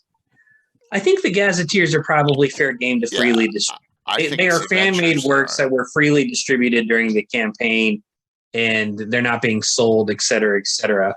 The mods, the copyright belongs either to Wizards of the Coast or the author. That's a topic we've talked about on other shows. Do not distribute the mods without the authors or Wizards of the Coast's permission. That's really all we should say about that. But I'm kind of the opinion that the meta-org docs should be fair game for historical kind of research archiving purposes. Yeah, I agree. Yeah, I would say that would be pretty accurate. So you have former mining slaves. That's a nice one. They get dirty fighting. I like that. Order of the Perfect Arrow. Rangers? God, I don't know. You got to remember, I didn't get a chance to put directly sponsored many characters into these things. By Zanye. Yeah, Physical I mastery. wasn't even allowed to play them. They got a lot of weapon focus. It's got to be Zen archery, sharpshooting. Yeah, it's got to be, or just archers. Thieves Guild. There. So there's a lot of great, cool stuff in here. I haven't looked at the other. And this is 3.0 we're looking at here. You'll notice Defenders of the Faith was a 3.0 splat book. When 3.5 came out in 2003 or 2004, those splat books were removed from the campaign because they were overpowered to begin with. And 3.5 kind of toned some things down when it came to the prestige classes. Well, they're all in here, right here. Yes, but this document would have been updated. There were revised documents. There were two releases, one in 595 and 597 in terms of the CY issuance of that kind of stuff. They were revised, Because I wrote the 3.5 conversion guide, right? And it had a lot of the rules about these things are replacing old things. Your character needs to be updated, right? This thing's being removed from the campaign. Congratulations, you find 5,000 gold in your pouch, but you no longer have such and such an item. And it's when I removed rings of shield and potions of shield, right? It was all conversion. It was like I didn't care about that. I cared about the Ring of True Strike. Yeah, that was annoying too. With 12th level barbarian, I put everything into power attack. I hit a True Strike, and I blow up whatever monster I'm facing. So, interesting. Thanks. By the way, to High Folk for that crap. So here you go. Here's for the item or for getting it banned? That was the item they created. I'm like, where the hell do you get this High Folk? Yeah, okay, whatever. Wow. Y'all created the potion of shield. Anyway. The potion of shield and the ring of shield were also High Folk, right? I've heard of the potion of shield. I hadn't heard of the ring of shield. Oh yeah, ring of shield, stick it on your fighter, let you cast shield on yourself. Yeah, that's +7 armor. That wasn't broken in any kind of fashion. But in 3.0, shield was the target was not self, it allowed it to be a potion, something like that. It was a rules loophole that got closed at 3.5. First edition shield's just a spell that stops magic missiles and gives wizards armor class 4. That's all it does. I mean, how they get to be it was far more powerful in 3.0. Plus 7 armor class. Oh my gosh. Yeah. Kind of ridiculous. Oh my gosh. But Jay, when you're looking at an adventure record, I was going to show everyone there was a conversion guide to go from 3.0 to 3.5. I don't know. David probably designed it, but that's all right. So here's a question that multiple times the audience has said: was our website, is it archived anywhere? Is what archived anywhere? A website, like for Ket, because Christoph is. No, there's not. Ket didn't really have a website organized at the time. I've got a number of friends, including myself, that have all the stuff archived ourselves personally. Right. But it was never put out on a website that was actually utilized. Okay. When we took it over, I think Steve or Tyler had control over it, and they never handed it over, and we just kind of said whatever. Yeah, because I owned and ran the livinggreyhawk.com. I think it was living-greyhawk.com. So that was me, and then there was a bunch of regions that instead of having their own thing tagged onto it. So there were some regions that were basically subdomains. It's like, hey, here you have a subdomain and do your thing. Which is probably on my hard drive somewhere, but not archived anywhere that I know of. And the fact that there was no central control of the websites at all blows our mind now, because someone could have put something up completely inappropriate and gotten the campaign or the region in trouble. You were having volunteers pay for web hosting. Like here in the Bandit Kingdoms, it was a gentleman named Wayne Lawrence who did our website. I think he was paying for things out of pocket, and no one really realized what the cost was 20 years ago to him until one day he was very upset, and we all gave him like $5 at a convention because we just had no idea. We'd never done website shit before. Those were different times.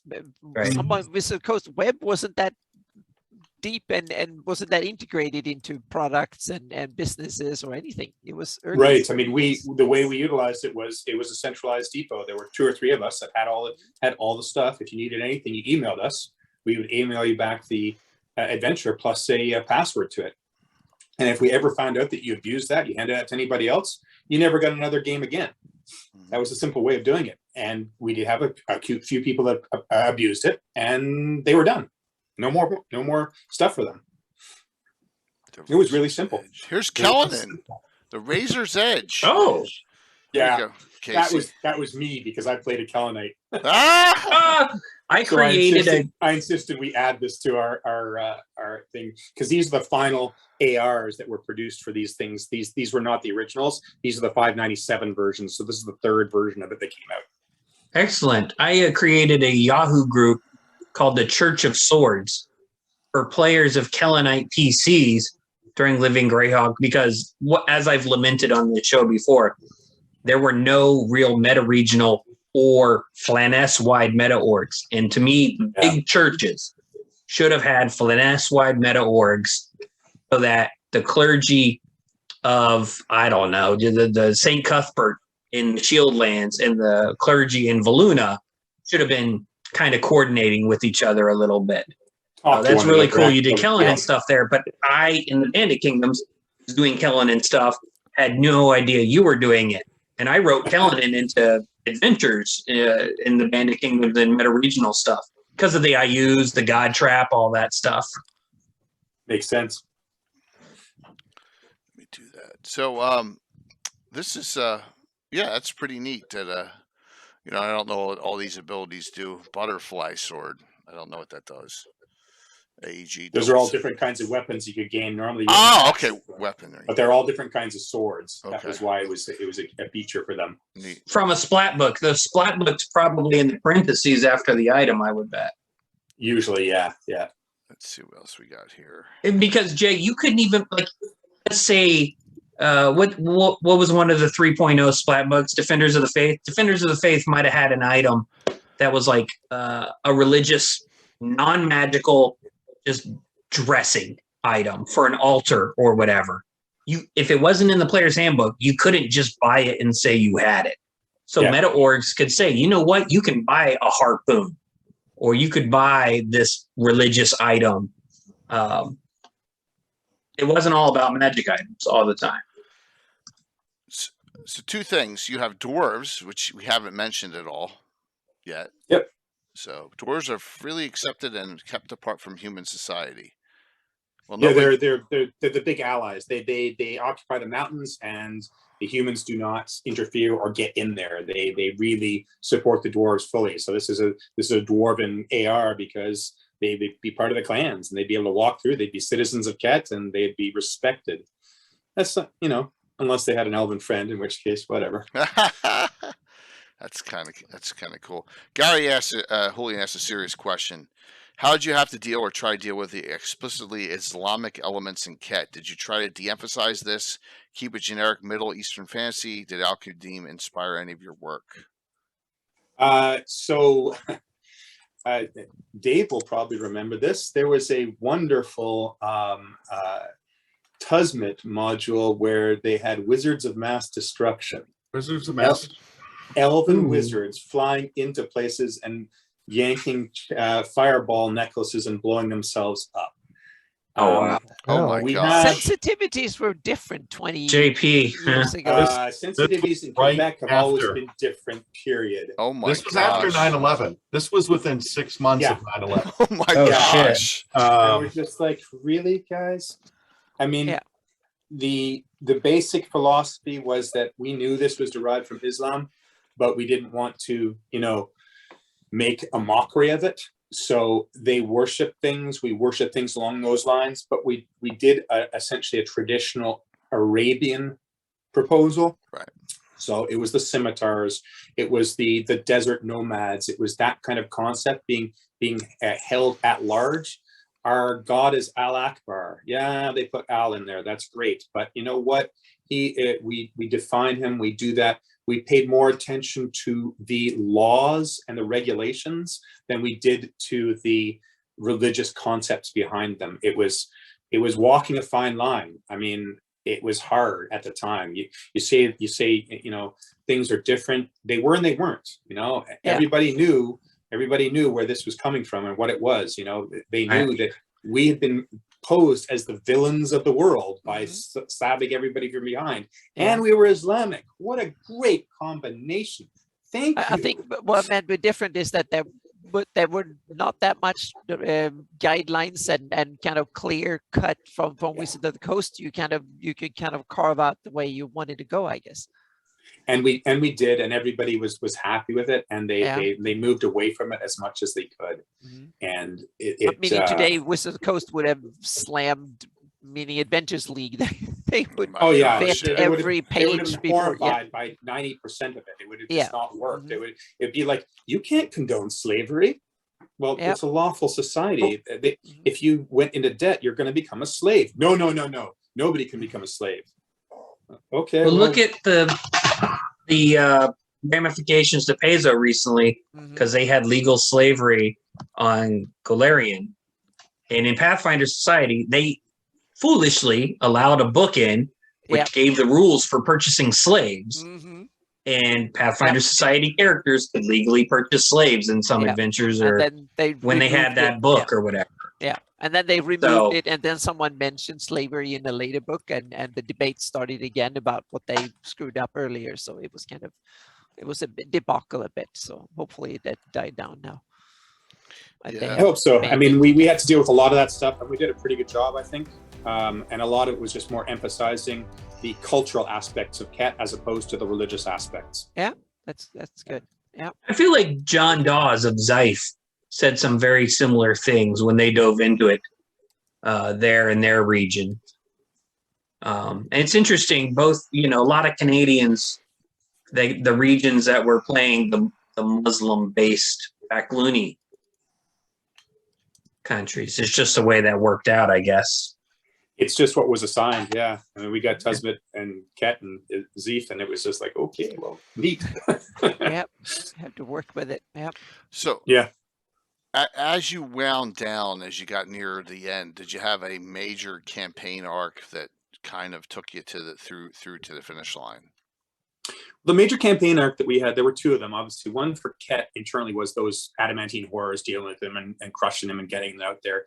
The next part was actually something we've been working along with Tusmet and in part with Ekbir, which was essentially trying to get the religion, the faith of Al Akbar, to basically make sense. So we had this sort of whole thing about the cup and talisman, which were his big artifacts that had been stolen by the elves from the Valley of the Mage, and what to do about them, and why there were these two, essential divisions in the faith. And we allowed the characters to start moving through with that, start dealing with it, and to the point where Ket and Tusmet were going to invade Ekbir so they could take it over, even though Ekbir was like 5 times our size and had a bigger army, but we didn't care, and prove that the faith was strong. And the final ultimate interactives, which were done in the final year, allowed the characters to make those choices and finalize it. And in fact, the biggest thing we had was at the end, you had this huge battle between the Ket and Tusmet forces and Ekbir, and they're facing off against one another. And all of a sudden, angels descend from the heavens, and Al Akbar descends because he's allowed to be here, because he's a demigod, so he's actually allowed to walk. And he walks up and he says, "You know what? You're all a bunch of children. If you're arguing over these two artifacts and this is what is dividing the faith, I destroy them." And he destroys both artifacts in front of them. And he said, "That's it. You're done." That's epic. Wow, that's good. Yeah. The characters were allowed to do that. And then, they resolved it as okay, well, there can't be really two sects of the faith anymore because we don't have anything to argue over. He just stood there and said we were all children. That's pretty awesome. It was fun. Nice. Yeah, it was. And what's sad is whenever Wizards of the Coast, if they ever do, Greyhawk, whatever, year 600, the Dungeon Master's Guide is going to have the cup and talisman. Yeah, it will. It will. It's just not going to be canon, which is unfortunate. It's not canon, but it was fun for the people. And one of the things that allowed us to do was people who were then able to retire their characters. So one of the characters who's been playing the entire time as a cleric became the new head of the unified faith, and he was able to step forward and change his character. It's kind of cool that way. That's very cool. Yeah. It also ended the big war between Ket, Tusmet, and Ekbir, which was nice too. Where was Zeif during all this? Because they had a lot of the cup and talisman plots going on. They did. Zeif never really coordinated with us all that much. They were out on the West Coast. They really didn't do much with us. It was hard to coordinate with them. So a lot of the times the coordination took place between Tusmet, Ket, and Ekbir, and that's just kind of the way it worked out. He's probably playing a game, otherwise he'd be on here defending himself, John Dawes. And I'm not saying defending themselves. No. You know what I mean. On us too, right? So we didn't coordinate with them. They didn't coordinate with us. It wasn't a one-sided lack. Right. That was just the way of it, and that's the way it went. I mean, I'm sure it would have been hugely interesting to involve them and do that kind of stuff, but it didn't happen that way. Well, you actually just touched on how hard it was in Living Greyhawk to do multi-regional coordination, even when we were geographic neighbors in the real world, because sometimes it didn't make any sense. You've already said you would have to travel down to New York, New Jersey, Pennsylvania for Keeland. Like maybe Keeland should have been Maine. Something, that would have been maybe easier for you guys, but no, New York's very easy. New York's an hour and a half from where we lived. Well, you said an hour and a half. Well, in the Bandit Kingdoms in Texas, you could drive 8 to 10 hours and still be in the Bandit Kingdoms. Well, I could drive 36 hours and still be in Ket. Okay. It just happened that an hour and a half away was New York, and 3.5 hours away was Ferryundi, and 3 hours the other direction was Bissell. Oh, wow. 3 hours the other direction was Tusmet. I could get to all these places, and 4 hours I could be in Ohio. So it wasn't very difficult for us with our location. On the other hand, I could drive 36 hours and still be in Ket because I couldn't get past Manitoba.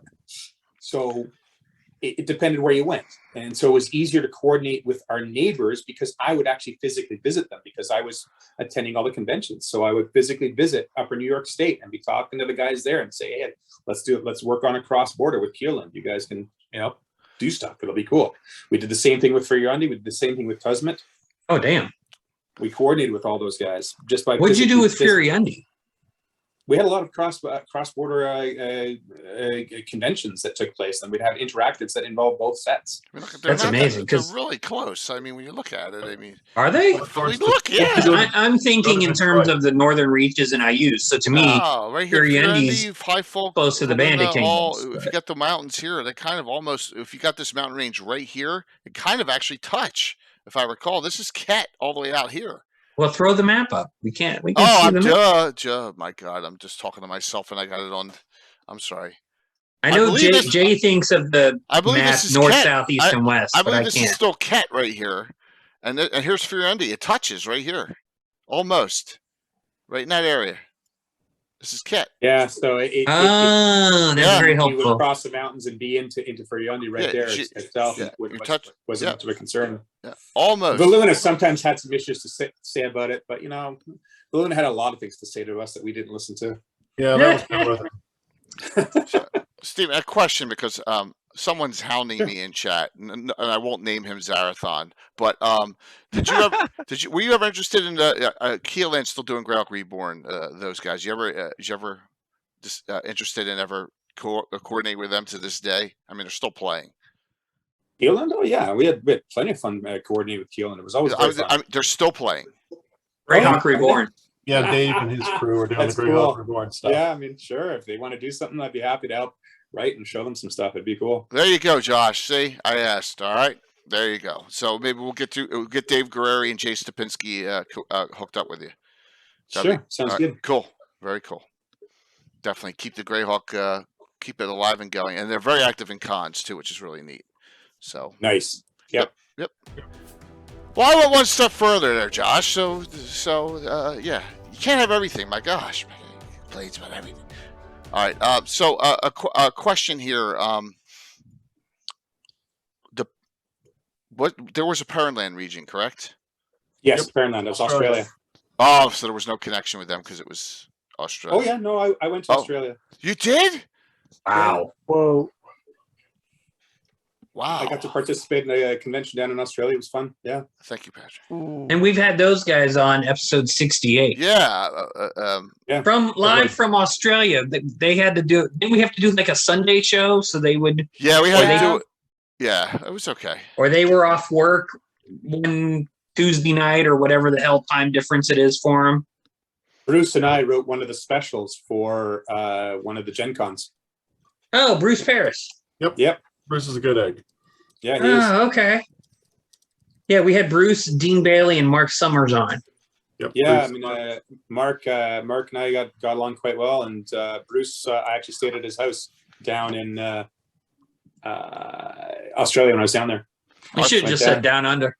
Well, we went down to Melbourne, and then we went up to Sydney, and we had some fun at at a convention there. It was kind of cool. Our Thunder That's Clark's awesome. asking which con because he may have been there. He's from Australia. Honestly, I don't remember the name of the Okay. con. It was in Sydney itself. I remember what know year? it was in God, no. Okay. Yeah, I was there in 2007. Okay. At Spring Rebel Down Under. Spring And I Rebel was- down under. And I was running a lot of Valuna stuff, which was once again, very, very Yeah. different. I think it was Spring Rebel, but it wasn't 2007. You weren't there. I don't know No. exactly when it was. So It might have been a year. 2007 was me and Ed Greenwood, and I got to sit around with Ed. Oh, cool. Chatted. But, Wow. Ed's playing in my game Saturday night. There you go. There you go. Good old Ed. Excellent. Yeah. He was on the show Sunday with Eric Menke. So, Nice. yeah, we talked about villains of Greyhawk and the Realms. It was a great discussion, right, Anna? It's a lot of fun. Yeah. Definitely. So, okay, well, so you guys got around. My gosh, imagine today traveling to New Zealand or Australia to play in a con. My wife would kill me. my wife. Hey, I traveled over Great Britain and played there. Wow. Oh my gosh! Traveled Wow. all over the place to play them. There's all sorts of places I went. And that was the beauty of Greyhawk's regional system. We've talked about a lot of the headaches, but each region had its own reason for existence. It really pumped life into the con system. David, I know you could talk about this a hell of a lot better than I can. But back during Living Greyhawk from 2000 to 2008, there were cons in this country every weekend. There was probably 3 to 4 Living Greyhawk cons going on somewhere from Alaska to Florida. and then overseas, whatever their participation was in England, right, David? Oh, yeah, they were just like 200 tables. Used to be like 200 tables was a big show. Like before Living Greyhawk, the thought, like if you were running a 250 table show over a weekend, you were a pretty big show, right? You're talking a couple hundred people just playing RPGA stuff. And then Living Greyhawk came around, and suddenly running a 200 table show was just like, yeah, I got one this month, and we're doing another one next month. And then I'm going to hop over the border, and there's one in Toronto, and then I'm going to hop over and play one in Buffalo. I mean, it was different. That's It was awesome. it was this special moment, right? And everybody likes to well, we should recreate that moment. I'm like, it was just the right thing at the right time. It was 8 years of volunteer work, lining Wizards of the Coast pockets some ways because book sales were up, obviously, for 3.0 and 3.5. And like Conrad, he would run a lot of the conventions in the Bandit Kingdoms in Texas. Maybe he made a little bit of money off these things, but not worth the time and effort he put It was into never that. worth that. Right. The funny part, with all these shows, and it was something I was just chatting, I think just at Winter Fantasy just a few weeks ago. The funny part when you ran these big special events was that the characters in your home region almost never actually had control over their own plot. Because like in Valuna, we would be like, here's this big weekend in Valuna, and we have this cool interactive, right, that we're going to run. But we would run 50 tables of it at one time, which meant Wow. all of our local judges and players were running the tables. Right, they weren't The playing. tables were full of Keoland and Ket. and Outsiders. Right? And so we would have like the Battle of Mitrick, right? Where Mitrick almost fell. It actually did partially fall, and they had to get it back later. But Yeah, we're going to point out, by the way, that wasn't our fault. We defended our area. It was your lousy players that couldn't defend their section. Oh I my know that was section, right? We But it got to was- tell the God, audience. they were Yeah, how did incompetent. that how did that work? Susan? Yeah. So we had this. So we had the outer wall of Mitrick, and different groups of players. Map, would so pass everyone knows the- where it is. Right, was defending the wall. Right, this is your section of the wall. And I came up with this system where all the DMs had 3 pieces of colored paper. And they were told to use the paper, right? DMs, we need notes, right? We're scratching hit points, we're scratching notes. I said, use it as scratch paper. But what it was a secret messaging system. And by what piece of paper they had on the top told us how well or how bad their table was doing, right? Red, yellow, and green, right? And so we could sit up at HQ and look out across the room, and we could tell how the different tables were doing without actually walking around to the tables themselves. And then we had this huge projected map. Jeff Richards was using some kind of historical warfare software that was actually showing the different groups and them either pushing forward into the enemy or falling back from the enemy as it was running, because we would adjust it based on the colored pieces of paper. And then the DMs would look at the map, and if they would see, hey, the group, like Steve mentioned, his group was doing fine, but if the group to his left and right start retreating from the wall, then bad guys would start coming in from the side, right? Because they could see the map, and so eventually the wall failed, but there was a couple groups that actually got completely surrounded, and all the other tables were just cheering for them as they just refused to give up their section of the wall. Nice. Until eventually the last group teleported out, right? And that was the end of the first part of the interactive, and the outer wall got, overrun. But, you got 50 tables, 300 people all doing this at one time or participating at one time. And it was just epically, magically cool. But That's amazing. Like we had 20 tables, and that was a logistical handful. I couldn't even imagine 50 tables. And for the audience, crazy. so interactives, as he just described, were one adventure happening simultaneously for multiple tables of characters being run, sometimes one round at a time, depending on how you chose to do it, or just keeping track of, hey, this player left table 35 and has gone to table 43 to help them out.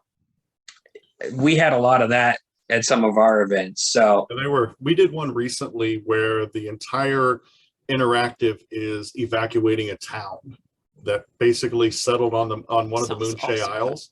that was actually giant territory, and the giants finally got around to noticing them and decided, hey, we're going to kick you off. So the whole thing is basically the party and the players gathering anything that floats to try to get everybody out of this city and out. And part of the interactive is giants actually throw characters. Like they wade out into the water and they grab characters and they throw them to different tables. Nice. So like you get flung and it's like awesome. You go to 12. You go, and so you'll go sit down at a table and be like, hey, this person comes flying through and slams into your sail and falls down and lands on the deck. And he gets up, hey, I'm part of your table now, right? And so, right, but you make new friends, right? You shuffle up everybody. I like that. Yeah. Right? There's lots of, there's so many cool things you can do with that.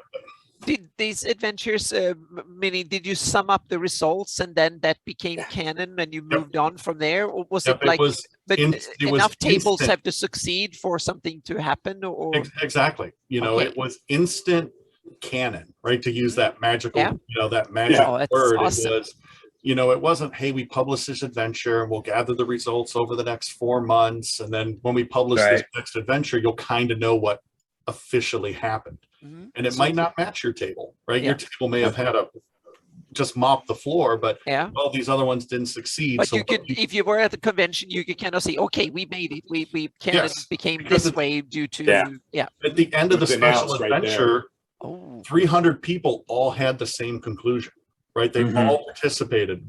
Everybody's conclusion is the same conclusion, and that became instant canon, right? The city fell, and the city fell because we failed, right? We have to live with that. We can't hope somebody else succeeds, right? No, we failed, and this is what happened. Oh, that's awesome. And sometimes the failing would be the best plot driver. So, we'd probably have the plots plotted out fairly well. Living Greyhawk had a 5-year plot arc, right? Year 1 to year 5 was supposed to be plotted out. And then they said, do 3 years for the next one, because they knew 4th edition was in the works, right? But if you had an interactive where the adventurers failed, it's not like they all died. They just didn't do what maybe the adventurer thought they would do. Well, then the triads could take a left turn and explore some other plot arc. Yeah. It was a living campaign. It reacted to the events of the campaign. Gary Julian asked a question as to piggyback on that. So when you got near the end of these grand plots in 2008, when it was wrapping up, was Living Greyhawk on a downturn? What do you think, or was it as popular as ever at that point? I was at the Gen Con where they made the announcement, and I knew the announcement was coming, right? And the announcement was tied to the announcement of 4th edition, right? That 4th edition was coming out. And when they made that announcement, the looks on the faces, I think, Steve, you were still working for, you were probably sitting in HQ, right? He was working HQ for me, him and Greg. And the looks on everybody's faces when they made that announcement was like Old Yeller had passed away again, right? Everybody was just crushed. So it was still very popular, but I think it was really running on fumes, because it was a massive undertaking by a lot of volunteers. Yeah. It took a massive, it always makes me think of what 40K, right? How 10,000 psychics have to be sacrificed at the altar of the emperor to keep the empire. That's what Living Greyhawk was, right? Triad members. We must find new triad members, and they must be continuously circled and sacrificed on the altar. Yeah. And that's, I think, what was coming, right? It was just not sustainable. So in hindsight, it wasn't that bad that it ended maybe before it got bad. Yep. And I mean, and as we mentioned, with the legality of the adventures and the distribution of the adventures, right, there was a lot of things that were kind of okay when in 2000 when it started, right? It was Wild Wild West, pew pew pew, right? We're the RPG, you do things, right? But as Wizards grew, right, and Hasbro, the purchase of Hasbro, and they became more of a, I guess, a real boy. Yeah, they became corporate in a way. And the lawyers were like, the lawyers started saying, hey guys, some of this stuff is just really, really not good. Like we can't do this. Well, we've always done it that way. Well, the 80s and the 90s were awesome, right? They had great music. We got grunge. Dave had hair. I met my wife. But no, they can't. We had to grow up in the 2000s. We have to grow up. And that was part of it, right? It was, it was running on fumes. And it probably is good that it ended when it ended. Everybody had a full year and 4 months because we announced it at Gen Con and it ended the following year, there was, right? Everybody had a year to wrap up everything. Okay. Yeah, I feel like I wish I knew. My gut instinct in Texas, Oklahoma was play numbers stayed solid through year 7. The campaign stopped producing content midway through year 8, but people could still play it to the end of the year. But the final interactive was summer of 2008. We had it at Texas A&M. We had some big cons there, but those weren't our biggest cons. But that's where we had our finale because that's where the con schedule ended up. And, I wish I could remember to this day how many people we had there at our finale. I want to say it was 75 to 100. And BK probably hit like 125 or 150 at interactives at it. But I could just be remembering that wrong too because I was exhausted. I think all the triad members, we've talked about this before, Steve, we were doing free work 20 to 40 hours a week on this campaign. Oh, yeah, and I know. We weren't getting paid for the regional adventures we were writing because Wizards RPGA quit paying in year 3. They paid 1 and 2 for regionals. And then they were like, there's hundreds of mods per year. We can't pay $50 per adventure. Well, they should have been monetizing, but they didn't have the digital tools like Pathfinder Society does now to monetize adventures. Yeah, that's just the unfortunate truth. So they couldn't pay. Core mods paid $100 each, I think, for all 8 years of the campaign. And I forget if Meta Regionals maybe paid $50. I forget. Yeah, but it wasn't. Yeah, it wasn't. I don't know if Meta Regionals were paying anything. I sure as hell didn't getting for mine. So maybe they didn't pay. Maybe I'm just misremembering. But there was I think I counted it up one time. The Bandit Kingdoms had like 136 adventures. And if you just assume 25 other regions kind of approximately match that content, you'll know why Wizards of the Coast RPGA just wasn't paying authors. And that's why we're in the IP landmine field that we're in, because Wizards of the Coast doesn't own these stories. They were not works for hire. So if Wizards of the Coast ever writes an adventure where Red Dragon in the Bandit Kingdoms is having half Red Dragon babies, I'm going to be like, oh, no. Where's my money, Mr. Wizards of the Coast? Because they don't own that story. I think that's part of the reason why we're not seeing Greyhawk stuff. But the other reason I think is the Gygax estate. I don't think it has anything to do with it. I think you're more on the Gygax estate, and they don't want to give them any royalties. I have a feeling it has to do with Greyhawk is the least politically correct out of all the settings. That's my theory. Yeah, but 5 to 10 years ago, that was less of a concern than it is now. It's more. But Dave will say nothing because I can't. I just don't know. Yeah. Oh yeah, because you got. Yeah, you got. Yeah. I have weekly meetings with Wizards all the time, right? Yeah. And so I abstain from all of these conversations in any fashion, just because something I say could be totally and utterly misconstrued and ran with. And how drunk do we have to get you? I don't think there's enough. Yeah. I am a wise man when it comes to that. Yeah. Well, Jay, I know you're working on various Wizards of the Coast people to get them on. Well, let's not go there. Let's not go there because I'll use David as a connection now, maybe because he's got the end. But someone has blown me off twice for a meeting. So, David, do you work at all with Tulak? He's still there, right? Yep, Chris is still there. I've been trying to get Tulak through Greg Marks, so if we could make that happen, I'd really appreciate it. RW has promised me a meeting, so if you ever talk to him, just mention it to him. Thank you. So back to our regularly scheduled catch program. Well, so what did you think? Let's sum up where you when it ended. Your thoughts on experience. I enjoyed the experience a lot. I mean, to me, it was a hobby. And so me committing 20 to 40 hours a week on a hobby wasn't exactly out of the question. I really enjoyed the entire experience, the entire community. So for me, it wasn't just the community in Ontario, it was the community across the United States and Canada. It was fun to meet people. It was great to go down, to go and visit Dave and at both the conventions he ran, plus Gen Con and Origins as well. On top of that, they were great. You slept in my house. Yeah, your house was great too. It was wonderful. Come down there to do all the testing ahead of time. Like, yeah, okay. They were fun, and I really enjoyed it. I really got a lot out of it. I was sad to see in 4th edition when the convention style essentially disappeared because there was very little reason for it. It was an unfortunate lapse, but as Dave said, it was a time period in terms of Living Greyhawk campaign where it all came together and it was achievable. It was partly because of the Wild West concept that allowed them to produce this much stuff by a whole bunch of volunteers. Right now, Wizards would never allow that. They wouldn't allow people to have that freedom to do it. It was a great concept. It was fun to run with at the time, and I enjoyed the entire experience. It couldn't be recreated now. That's the way it goes.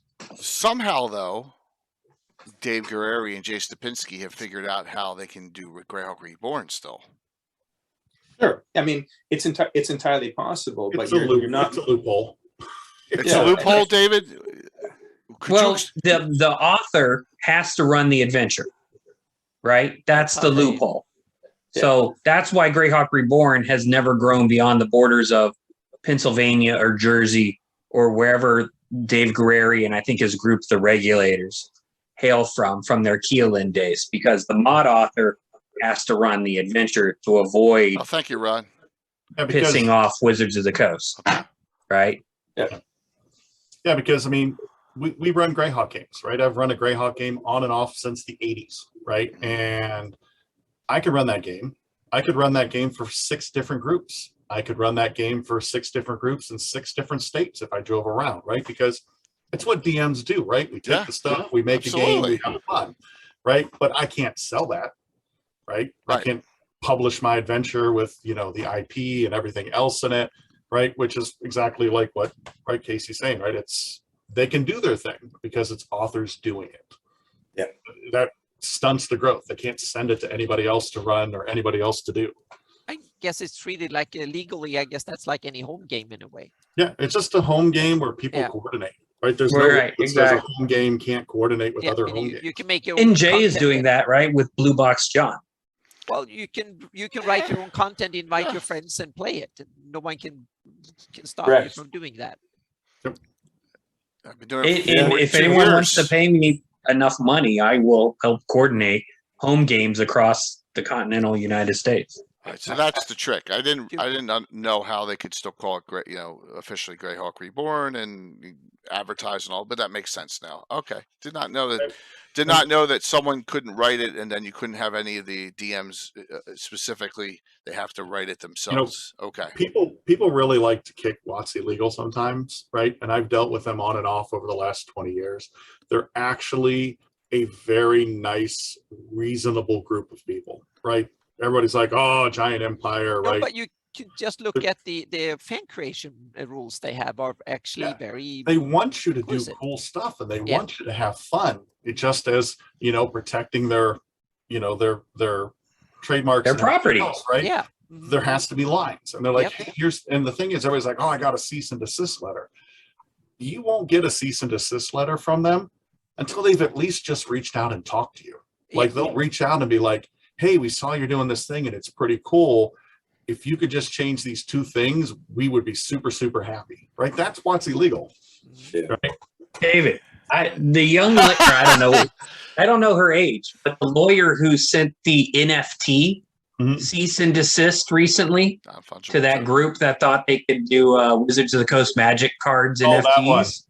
He is the same lawyer at their third-party company who I dealt with while fighting their DMCA notice on my book. And how did that go with yours?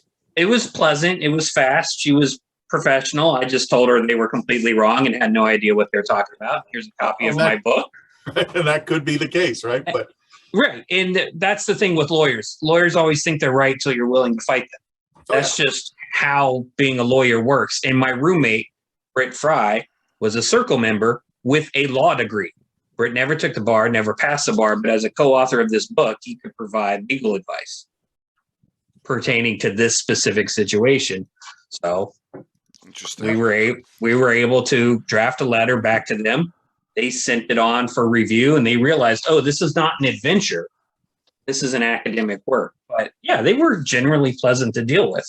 Yeah. And it was the same people. I just thought that was funny. Yeah. So by the time you get to that point, right, where, you know, those cease and desist letters and those type of things are coming out, right, you've already basically thrown up the middle finger and told them to pound salt, and right, and that's when you end up at that point. But so we have a con named Virtual Greyhawk Con. We've had it for 2 years. And first year I asked them permission. They said they're escalating it. I never heard back. mm-hmm. That's good enough. You notified them. They didn't fight it. Yeah, I mean, people have Greyhawk events at Gen Con every year. Yeah. Right. I mean, Greyhawk events in every edition of D&D back to the brown box set. Yeah. And they're happy with that, right? Right. Run games, have fun. Yeah. Right? Just don't. Yeah, and I made my maps, and I was even on Dragon Talk and on their.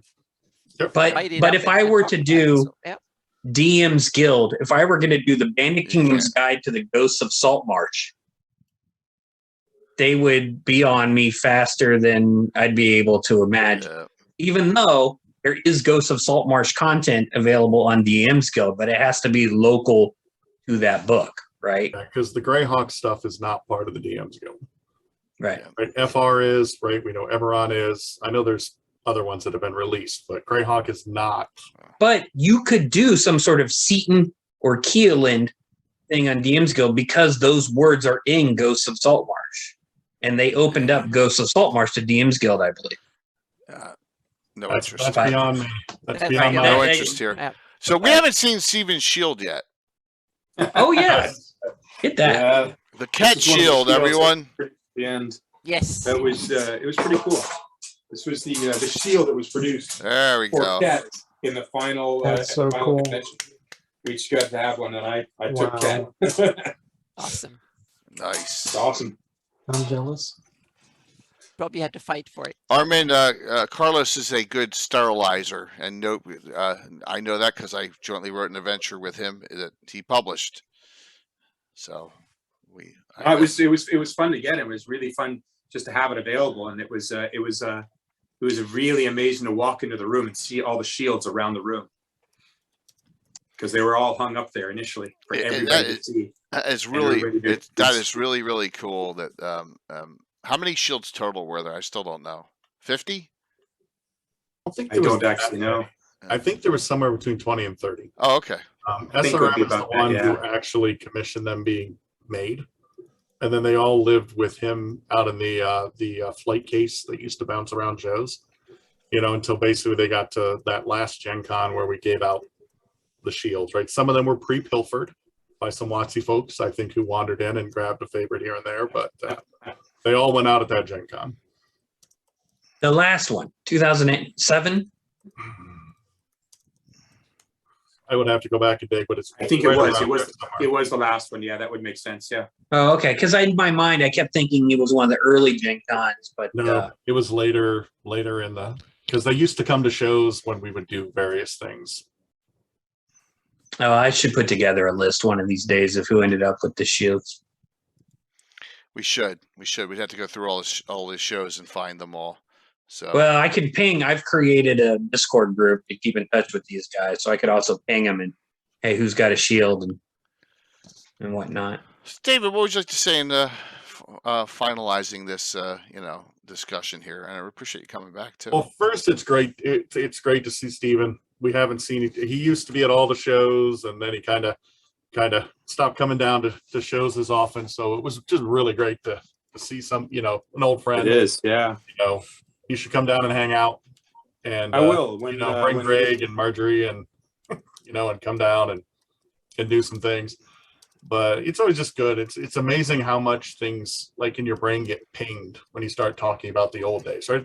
Some of this stuff's 22 years ago, right? And it pops up as you start, talking and connecting the dots, and it's always a lot of fun. So thanks for having me on. I'm I so very glad much you can appreciate it make as well.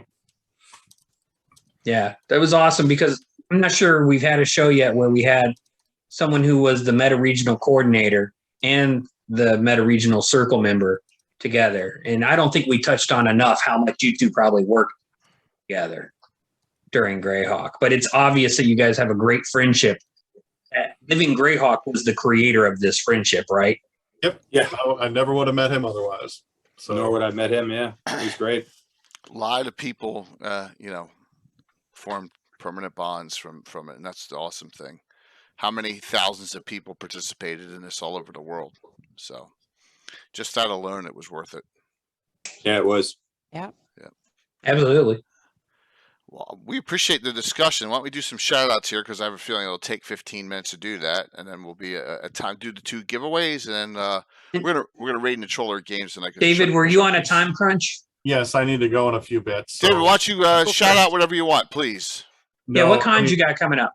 Oh, I have a billion cons, but right now, for those still being safe, we're running a virtual D&D weekend every month, right? Our next one is March 18th. We're running thousands of people through games of D&D every month online, right? From the comfort of your house. Are you on Baldman Games?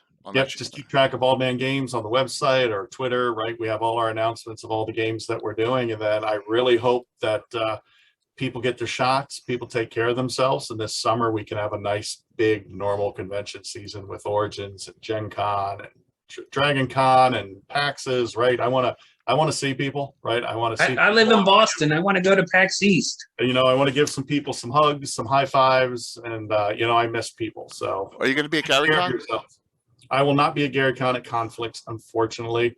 The next time I'll be up that neck of the woods is I'll probably be out at Gamehole Con again, in October. So that'll probably be the next time I'm up that way. Okay.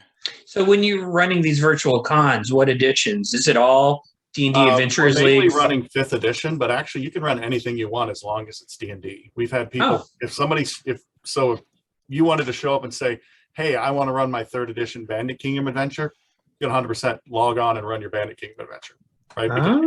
Because it's yours, right? You're the author, you've done the thing. Right. But you can run any edition you want. You can run any setting system you want. Right now we're running stuff in Strixhaven, Ravenloft. We just finished Eberron, and we have a lot of Forgotten Realms stuff going. So it's always, the next and newest thing. Excellent. Very cool. So thank you for coming on. Please keep in touch. Thank you. Awesome. Thank you much, guys. Have a good night. Yeah, you too. Thank you, David. Steven, anything you'd like to shout out? What's going on? Anything you got going sounds like you said you're retired, which is awesome. I am retired and I enjoy retirement, and I've taken up some writing, so I'm enjoying that. So I've been I'm actually running 3 or 4 campaigns on my own right now, enjoying writing all the stuff for them. It's awesome. All fun. I do want to repeat what David said. Make sure you get your shots, everybody. I was hospitalized with COVID, so I have a personal investment in that. I want to make sure everybody gets that. Thank you for sharing. I really just wish the best for everybody, and hope to stay in touch with a bunch of people and possibly get back together. And I definitely want to visit people when our borders are actually fully open again. Yeah. My honeymoon is scheduled for Ireland at the end of April. And sweet. I need everyone to get their damn shots and wear their damn masks before another variant pops up. It's done. I think it's done this time. I really do. Yeah, we said that last year. Yeah. Wishful thinking. Positive thoughts. Mm-hmm. Yep. Positive thoughts. What kind of campaigns are you running, Steve? What edition are you running, and where are they set? 5th edition D&D, a 3.5 D&D, and another role-playing system called Cypher. Cypher system. Yeah. Monty Cook. 3 different ones. Yep. All fun and all very good. And I've discovered that at my age, I have to keep notes on all of them now. I can't just keep them mentally separated. So there's a whole set there. That would be rough. Greyhawk games? Is some of them set in Greyhawk, or all of them? Yeah, actually, one of them is set in Greyhawk. One of them is set in the Forgotten Realms, and one of them is set in my own fantasy world. It's one way of keeping them all separated. Yeah, awesome. That sounds like a good idea. I don't know how Jay keeps his 40-year campaign shit straight in his head, because I'm running notes too, and I don't take notes anymore. I just expect, I'm like the players, you don't write it down, then it didn't happen. Yeah, I take notes like crazy nowadays. Yeah, otherwise I wouldn't remember. Yeah. I do the same thing. Yep. So, well, thank you for coming on here, and Yes. Thank you for the invitation. feel Yeah, it free was to great. sit tight throughout the rest. If you have to go, it's okay. We're gonna do finish up our shout outs here, and then do a couple giveaways and raid into Troll Lord, who as Chuck is actually DMing tonight, which is great. Oh, GMing. I'm sorry, Castles and Crusades. So, Casey, what's up? Well, thanks again Talk to you for. later. See ya. Have a good one. You Thanks, too. Bye. Steve. Bye, Steve. Thanks again for having us on for a Living Greyhawk show, It's been Mike, awesome. Anna, and It's been Jay. awesome. Our Yeah. third one. I've been a We little had out. three in a row here for 2022, and we're Yeah, going to man. hopefully Great. keep the momentum up. Mhm. We're working on the Pale for a future show, and we've got Eric Anonson of the Shieldlands, and I'm trying to get him. So I need That's some awesome. dates, Jay, Oh, for that will be April so and cool. May, Yep. so that I can coordinate. Yeah, But because we as can for talk me, maps with him too. I have so that's- nothing. well, I'm working on it, Anna. Yeah. For those who don't know, Eric Anonson, the Shieldlander Triad member, he created some really beautiful maps of Fantastic the maps. Worth Yep. and allowed people like myself to modify it for the Bandit Kingdoms regional adventures. And Yep. I reached out to Eric and said, "You need to Yeah. be on Anna's mapping Oh, show." yeah, definitely. Yep. And he was like, "I don't know why people would be interested." And I was like, "Have you Come looked at your on. maps?" Yes. So I'm working on it. I think that's I'm great. getting. Yep. I think we'll get Eric to come Whatever around. show we need to have him on and dabble Greyhawk and maps. Second of each month. The 13th second Wednesday. 13th of March, 11th of April. Try both those. I mean, I'm sorry, 13th of April and the 11th of May. Try Okay. those. Okay. I'll make sure Yeah. that works for myself, but that's good because I go to Ireland at some point here, late April, early May. So Cool. what I'm working on, I'm gonna dig at Christoph a little bit. Earth Journal. My Seton Yes. write up is in the next Earth Journal, and I think Christoph has got to be getting pretty close at this point. I'm really excited because I had none other than Gary Holian kind of proofread and look over my Seton write up and give me some ideas because I don't know anything about the silent ones other than what I've read in LGG. So that was really an honor to work with him on that, and I'm really excited for people to get to see that when it comes out. It's a pretty solidly large write up of the town of Seton, which if you're running Ghosts of Saltmarsh or if you ran U1, 2, and 3, it's barely referenced, but it's the town right next door. And it's a great place for like, hey, this really doesn't make sense in Saltmarsh, but maybe it makes sense in Seton. Awesome. I've also started a free time writing project that I'm calling Kill the Gods in Greyhawk. I'm approaching the idea that the gods really should be more plurality of being, right? We know that Takissus is Tiamat, should be. Paladine is Bahamut. Well, what if we take that idea to its extreme and look at all the gods of Greyhawk and take the ones that are just damn near identical and say, you know what? These two beings that are the same alignment and the same spheres are really the same god. They're just worshipped in different ways by two different like cultures. that idea. That's a very interesting races. project. Yep. And that way we will bring the number of gods down from like 200 and something, whatever it is in the Living Greyhawk deity document, down to a more manageable number. And so this is a project I'm working on. I'm going to include the archdevils and the leaders of the abyss and things of that nature. So, I've gotten through 3 sets of alignment. It's a big project, and maybe by the end of the year, I'll have awesome. something proofreadable. Keep me posted. That sounds very, very, very interesting. Yep. Will do. Because I've done a little bit of it for my campaign, but that's about it. I haven't done a generic kind of looked at the whole thing. I just like, oh, this is a cool idea. Run with it. So, yep. Obsidian Risk. I will never kiss the Blarney Stone. I used to live in England. The Irish local. I've been to Ireland before when I was a kid. Irish locals told me never kiss it because they pee on it when no one's looking. Never kiss the Blarney Stone. Sitting in a nasty place up under the wall there too. So it's kind of Right. So we'll be doing Games of Thrones tour and all kinds of stuff when we finally get to Ireland. This honeymoon's been delayed 2 years. Yeah. My wife and I got married in 2020, and we've been really waiting. So when I get upset about people not being vaccinated or masked, that's why, because it impacted my honeymoon with my wife. Yep. D&D wise, I'm running Ghosts of Saltmarsh in 5e. We're approaching, I think, year 3 in this campaign. I've got 8 PCs in this group who show up every time. We play for 8 hours a month, one Saturday a month, and they're about to do Tamarot's, or they're in the middle of Tamarot's Fate, if you know Ghosts of Saltmarsh. I've modified everything so that the main bad guy is Shocking. I use, because, spoiler alert, in Ghosts of Saltmarsh, there's a tiefling who worships Ayuz, and I've just taken all the bad guys and made them connected to her. I've statted out Lord Obme. He has killed some of the PCs already and gotten away. His 5e stat blocks from me will be in that Orth Journal article with Seaton, because yes, awesome. Obme in Tales from the Yawning Portal just kind of sucks. They didn't really start doing NPCs justice until they started doing Darlaxle and the rest of those NPCs in one of the recent books, where they really started giving them more better builds. So keep an eye out for Lord Obme. He is wanted for murder in Keeland per canon. So my players now know why. Awesome. And then finally, I'm running Candlekeep Mysteries every other week as a campaign where the PCs actually work at Candlekeep, and the plot hooks just kind of keep stumbling and finding them. And it's a Scooby-Doo adventure. It's like, adventure of the week. They're mostly unrelated to each other, except it's the same characters who just happen to work in Candlekeep. So that's been a lot of fun to do with my friends. Ed would be proud of you. Absolutely. Yeah, it's neat, but we haven't really dove too much into the lore because none of the adventures are set inside Candlekeep. Right.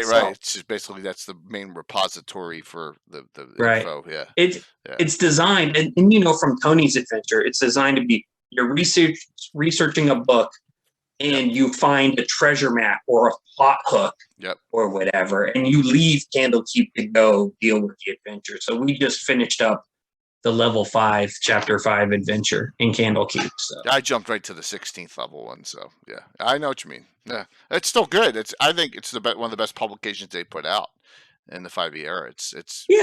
One of the things in 5e, I think sometimes you just need a standalone adventure as filler.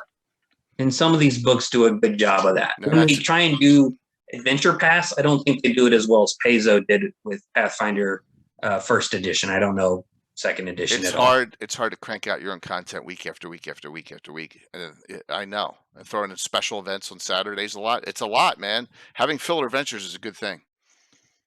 It Absolutely. is. They fit into a campaign. Casey, thank you for another great show. Really appreciate it. Thank you. No problem. Yep, thank you. Mike, what's going on? Well, as usual, another eye-opening Living Greyhawk show. Yes. Oh, there's Kitty. Won't look at Ket the same way ever again. Yeah, that was pretty interesting, that discussion. And I'm also what did you learn, Mike, that maybe surprised you? That they don't like elves. Yeah, they just don't care. They didn't care about anything, really. They just did their thing. That's, you can't get away with murder hoboing. Yeah, pretty indifferent. There's some good stuff in there I'll keep in mind. Yeah.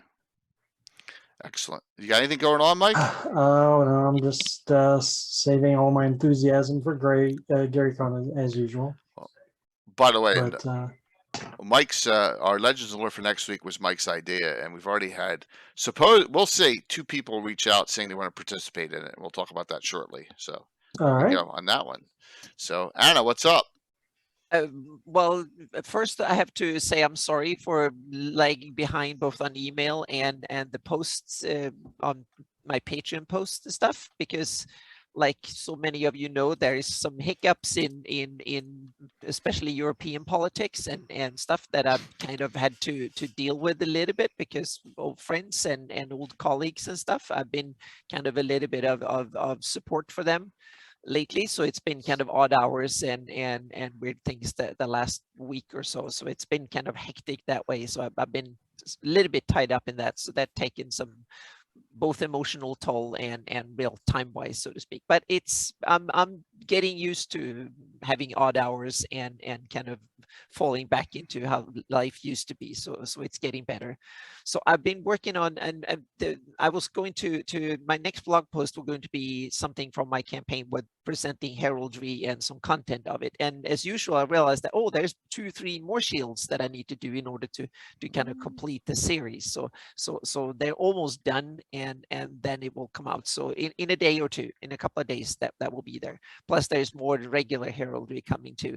And I'm done to, I think, about 60 of the 98 maps for the Atlas. So it is Wow. coming. Yeah, it is coming. So that the second batch is, I'm hell bent on having it done before GaryCon. So that's about it. So I'm been in a little bit of a hole. And speaking of catastrophes, that we had a big fire up in the mountain started a couple lunchtime here, and it looked like a nuclear bomb had come down. But it was quickly, a lot of planes and helicopters and stuff dealt with it. So and there was no wind, so that was the good thing. And it's not 112 degrees out. So the fire service was actually very, very quick at getting at it. So but fire season starts early here. So we got, there's some Fire season. Yeah, exactly. The fifth It's kind of, season. yeah.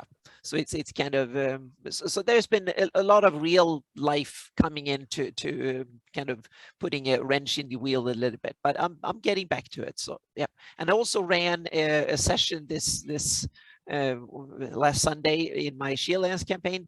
We had a great session, and that was the first time me as a DM, I used kind of an X card, a red card on myself, and say, no, I don't run any combat. The idea was I used to come and assault them, the whole coming and jumping over the whole thing. And I was like thinking, nah, I don't feel like that right now. There's way too much of that in real life. So it became more of a lore based, and we went into stuff, but it turned out to be a Interesting great session anyway. But it was me. I think the players had they wouldn't have any qualms with it. And I don't think I would have that much qualm as a player, maybe, but as a DM, I didn't want to. I couldn't portray the bad guys and IUCN assault shock troops and all that. That felt like, no, that was not the day for it. But yeah, IUs will strike again soon. Yeah.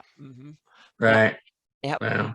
And then I will have some real world inspiration for it too. That will be, yeah, it's kind of scary and nasty, but it's a game, but sometimes a little bit of real nerve in it might be good, because then you players can actually vanquish the evil and do good, so to speak. So and we got some good lore into the game too, and some neat shields and some stuff in the Dragonhide cave. So that was actually not a bad session after all. It was good. I needed it. And now there's more games coming this week, but that's something for Jay to talk about. Yep. Well, real quick, Anna, are you doing the D&D in a castle thing in 2022? Yeah, in October. I'm scheduled in October, so first week or something like that of October. I forgot the date, but it's early October. So because I've started seeing their adverts for that. Yeah, they have a first two. They have two castles in spring, in March, April, I think, are the first ones, and then they have two in fall, in early October, late October, I think. So I'm on the number 3. I think they have 4 castles this year. I'm scheduled for number 3. So nice. I will leave for Europe in September, and then go to, first I will go back home to see friends and family in Sweden for like a week or so, 10 days maybe before. And that way I will not have jet lag when I go to England too. So, and then I'll go to England and stay there for a week or 10 days or something, because I have a bunch of friends and stuff I want to see in England too, apart from participate in the castle in Newcastle. So that will be hopefully a lot of fun. And if there is no calamity, hazard, pandemic, whatever that puts a wrench in it. So yeah, hold my thumbs that it will actually happen this year. So I've been scheduled 2 years and they've canceled. So, but I'm planning for it. So yeah. Wait, do Swedes hold their thumbs instead of crossing their fingers? Exactly. Yeah, we hold our thumbs. That's what we do instead of crossing our fingers. Learn something new every day. Yep. We hold our thumbs. Yep. Just got a raid in from the Games Tavern. Thank you very much for the raid in as we are finishing up here. So we will have our giveaway shortly. Thank you. Really appreciate it. So we will be giving away these two giveaways. Adventure Begins and Treasures of Greyhawk. If you have both of them, just let me know and I'll arrange. I got plenty of publications. So, all right. Tomorrow night we finish Importance of a Great Apocalypse Part 3 as they Who did the shield? That's Fort Gelner. Yeah, it's Fort Yep. Gelner. That's awesome. Yeah, it's an That's a Anna part of shield. my new series. I've Yeah, yeah. upgraded all the existing Sorry, Jay. heraldry and I it's had starting to jump look in there because that shield looks awesome. Thank you. it- Yeah, it yeah. is- So I'm doing the whole all of the shields plus some extra new ones and stuff. So that's one of Yep. my projects this year. Getting there with a Yep. lot of really good stuff. The town of Redemption out in the Cairn Hills was destroyed by ravaging bugbears. The druid of the town didn't care because it wasn't his responsibility, but he's guarding something else that has to do with Well. freeing a demigod from the god trap. So Yeah. and- Druids are quirky. Yeah. yes, exactly. And so now they have to go into this mill over here inside. That's where we ended. And we'll continue from there. We'll finish that up. That will be on that'll be on Thursday. Saturday night's a big monster game. So Ed Greenwood, Todd Stashwick, Anna, Tony Winslowboro, Eric Boyd, MJ Russell. The return of 2 Drink Minimum. A new acquaintance as we are introduced to Morton Diddiff's Todd's character, cousin to Luke Gygax's character Eliador, and they're both fighter mages too.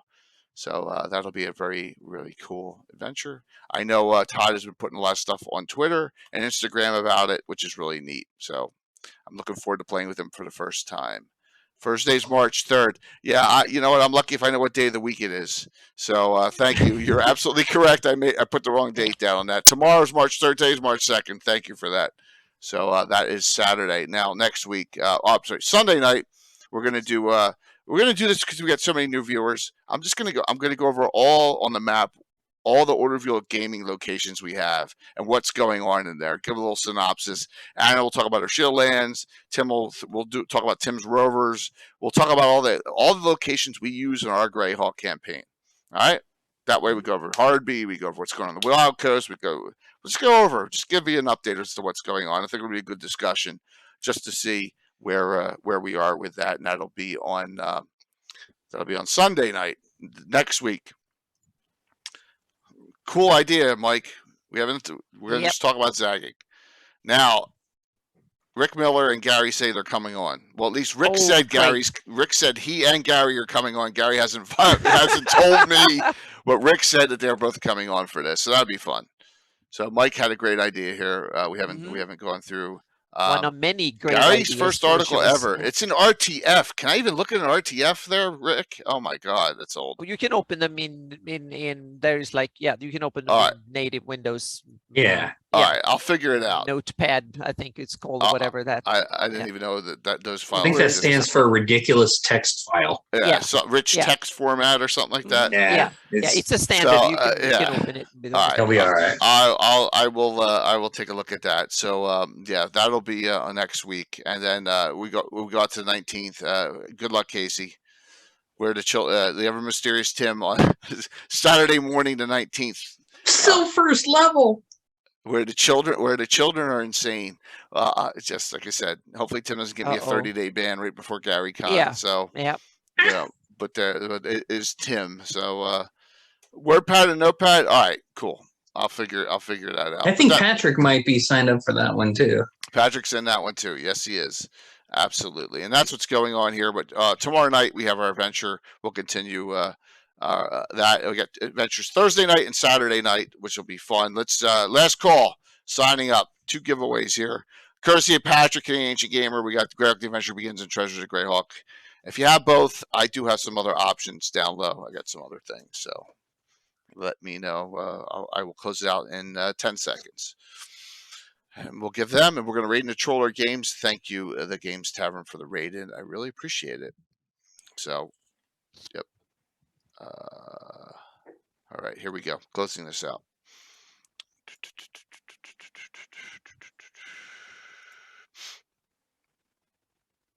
The first winner is Began. Began won. Congrats. You tell me which one you want. I just saw you on, so I know you're here. You tell me which one you want, Began, and I think I have your name and address, but just make sure I do, please. Okay? Began won. First winner. All right. Second winner is Treasures. All right, Began. I think I have it, but just make sure I have your name and address, please.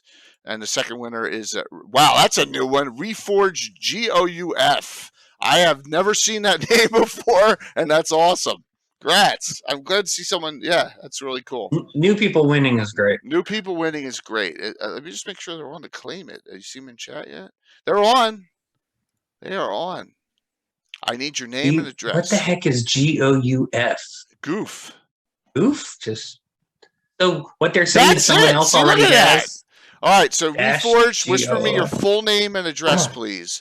If Yes, you're outside people. the U.S., I will work out something, but please just make sure you send it to me right in whisper here, or you can find me on Discord. Either way, we're gonna raid into, and you will get the great. This is good. You'll get Greyhawk: The Adventure Begins. This is the campaign setting for Greyhawk, so that'll be a good book for you. All right. Gundam Goof. That's there you go. Yeah, Lee. But Lee, by the way, Lee, you have something coming to you. So the cutoff for giveaway dollars for gifts for the fundraiser was 65. So I think Lee was Lee. You got in. Lee, I sent you something that went out either today or yesterday. I'm losing track of time. What day of the week it is? Hey, Jay, I'm gonna jump in real quick. Please. Amazing! Congratulations to you Thank you. for your work on the fundraiser. I believe this was year 4. If I understand correctly, you've taken this thing from $1,000 to $2,000 to $10,000, which I was honored to be a part of. And I thought this is never going to be shattered. $20,000 this year with the community behind you. Luke Guy or Eric Mona. I mean, just all the support. Larry Elmore. Yep. These children, right? It's a charity for the cancer children. Mm-hmm. And this is real money that's going to help researching kids. So I just wanted to say, as your friend, that I think it's amazing, A, that you hit that milestone, but B, that you put so much time and effort into this. I really appreciate that, Casey. It was very nice of you. Thank you. We did. I'm going to close it out. I haven't closed out it yet, but just note we were at 20,490 was where we were at. Okay, and I thought it was there. It's not. I may have erased it off there. You can click on the banner below where it says "There Will Be Dragons." That's still active right there. That was an old shout out. I'm sorry, I hit the wrong button. But just note, thank you. The Tiltify goes right to St. Jude. We don't touch any of the money. It's a great thing. I have not received yet the tubes to get the Elmores out. That's the only thing I haven't gotten out yet. Everything else has gone out from the distributors like Stratagem Direct and all. I have 2 $25 gift certificates to give out still to people that are in that $100 donation range. But everything else is done except for the Elmores, which are sitting here. I'm waiting for the tubes so I can send them out. That's it. So I guess Cave Geeks map is not done yet. Well, yeah, Cave Geeks and the 3 prints. People took the prints too. Exactly. They're on the list, and that'll get taken care of as well. So, sure, absolutely. There are 2 Discords. There's Cannon Fire Discord, okay, and then there's also Virtual Greyhawk Discord. Both of them are I am very involved in. There's also Greyhawk Online Discord, but you got to go through that through the website. So please feel free to sign up for them. The Virtual Greyhawk one is more of a specialty Discord, but it gets used a lot during the con. So and that'll be it was a huge community event. We had 11 streams, 7 sponsors, and all the players and all the DMs. It was a wonderful con. So, you're in Canada. It was. I got to catch bits and pieces of most of the streams during it. So, great job. Well, thank you. And it was such a fun time. I look forward to. We're going to do the Bad Adventure fundraiser in July. So let me say good night here, because I know I'm going to be wife summoned any minute here. We haven't seen each other all day. So, all right, Reforged, whisper me, because I'm in Cannon Fire as well. Just whisper me through there, and I'll get your name and address, and I'll get that sent out to you. Thank you, Casey. Thank you, Mike. Thank you, Anna. See you tomorrow night for our normal game, Thursdays. And I'll see you Saturday for a monster game with Ed and Todd and Anna and Tony and Eric Boyd and the whole crew here. And I'm going to hit the wrong button. All right, we're going to raid and troll our games. Let's see if we can get like 90 people. Oh, thank you. Get 90 people going in there would be awesome. Chuck's DMing, so give him hell when you get in there. Thanks, everyone. I hope you all had a great time tonight learning about Cat. Yeah. Thank you, everyone. It was an awesome start to the week. Yeah. start. It's Wednesday. I always start Sunday. I end up 91, 5, 93. Awesome. 5, 4, 95, 5, 4, 3, 2, Good night, everybody. 1. See you soon. All right, let me get this. Make sure it went. Yep, it went. 95. Wow. Yeah, well, Sunday night we had 163. That was insane. yeah. That rate was You're- insane. But Legends Your and lore, post- we haven't had 95 that often in Legends and lore. Maybe a Yeah. couple of times we've had 95, but not often. Yeah, you're absolutely correct. Here, let me exit this.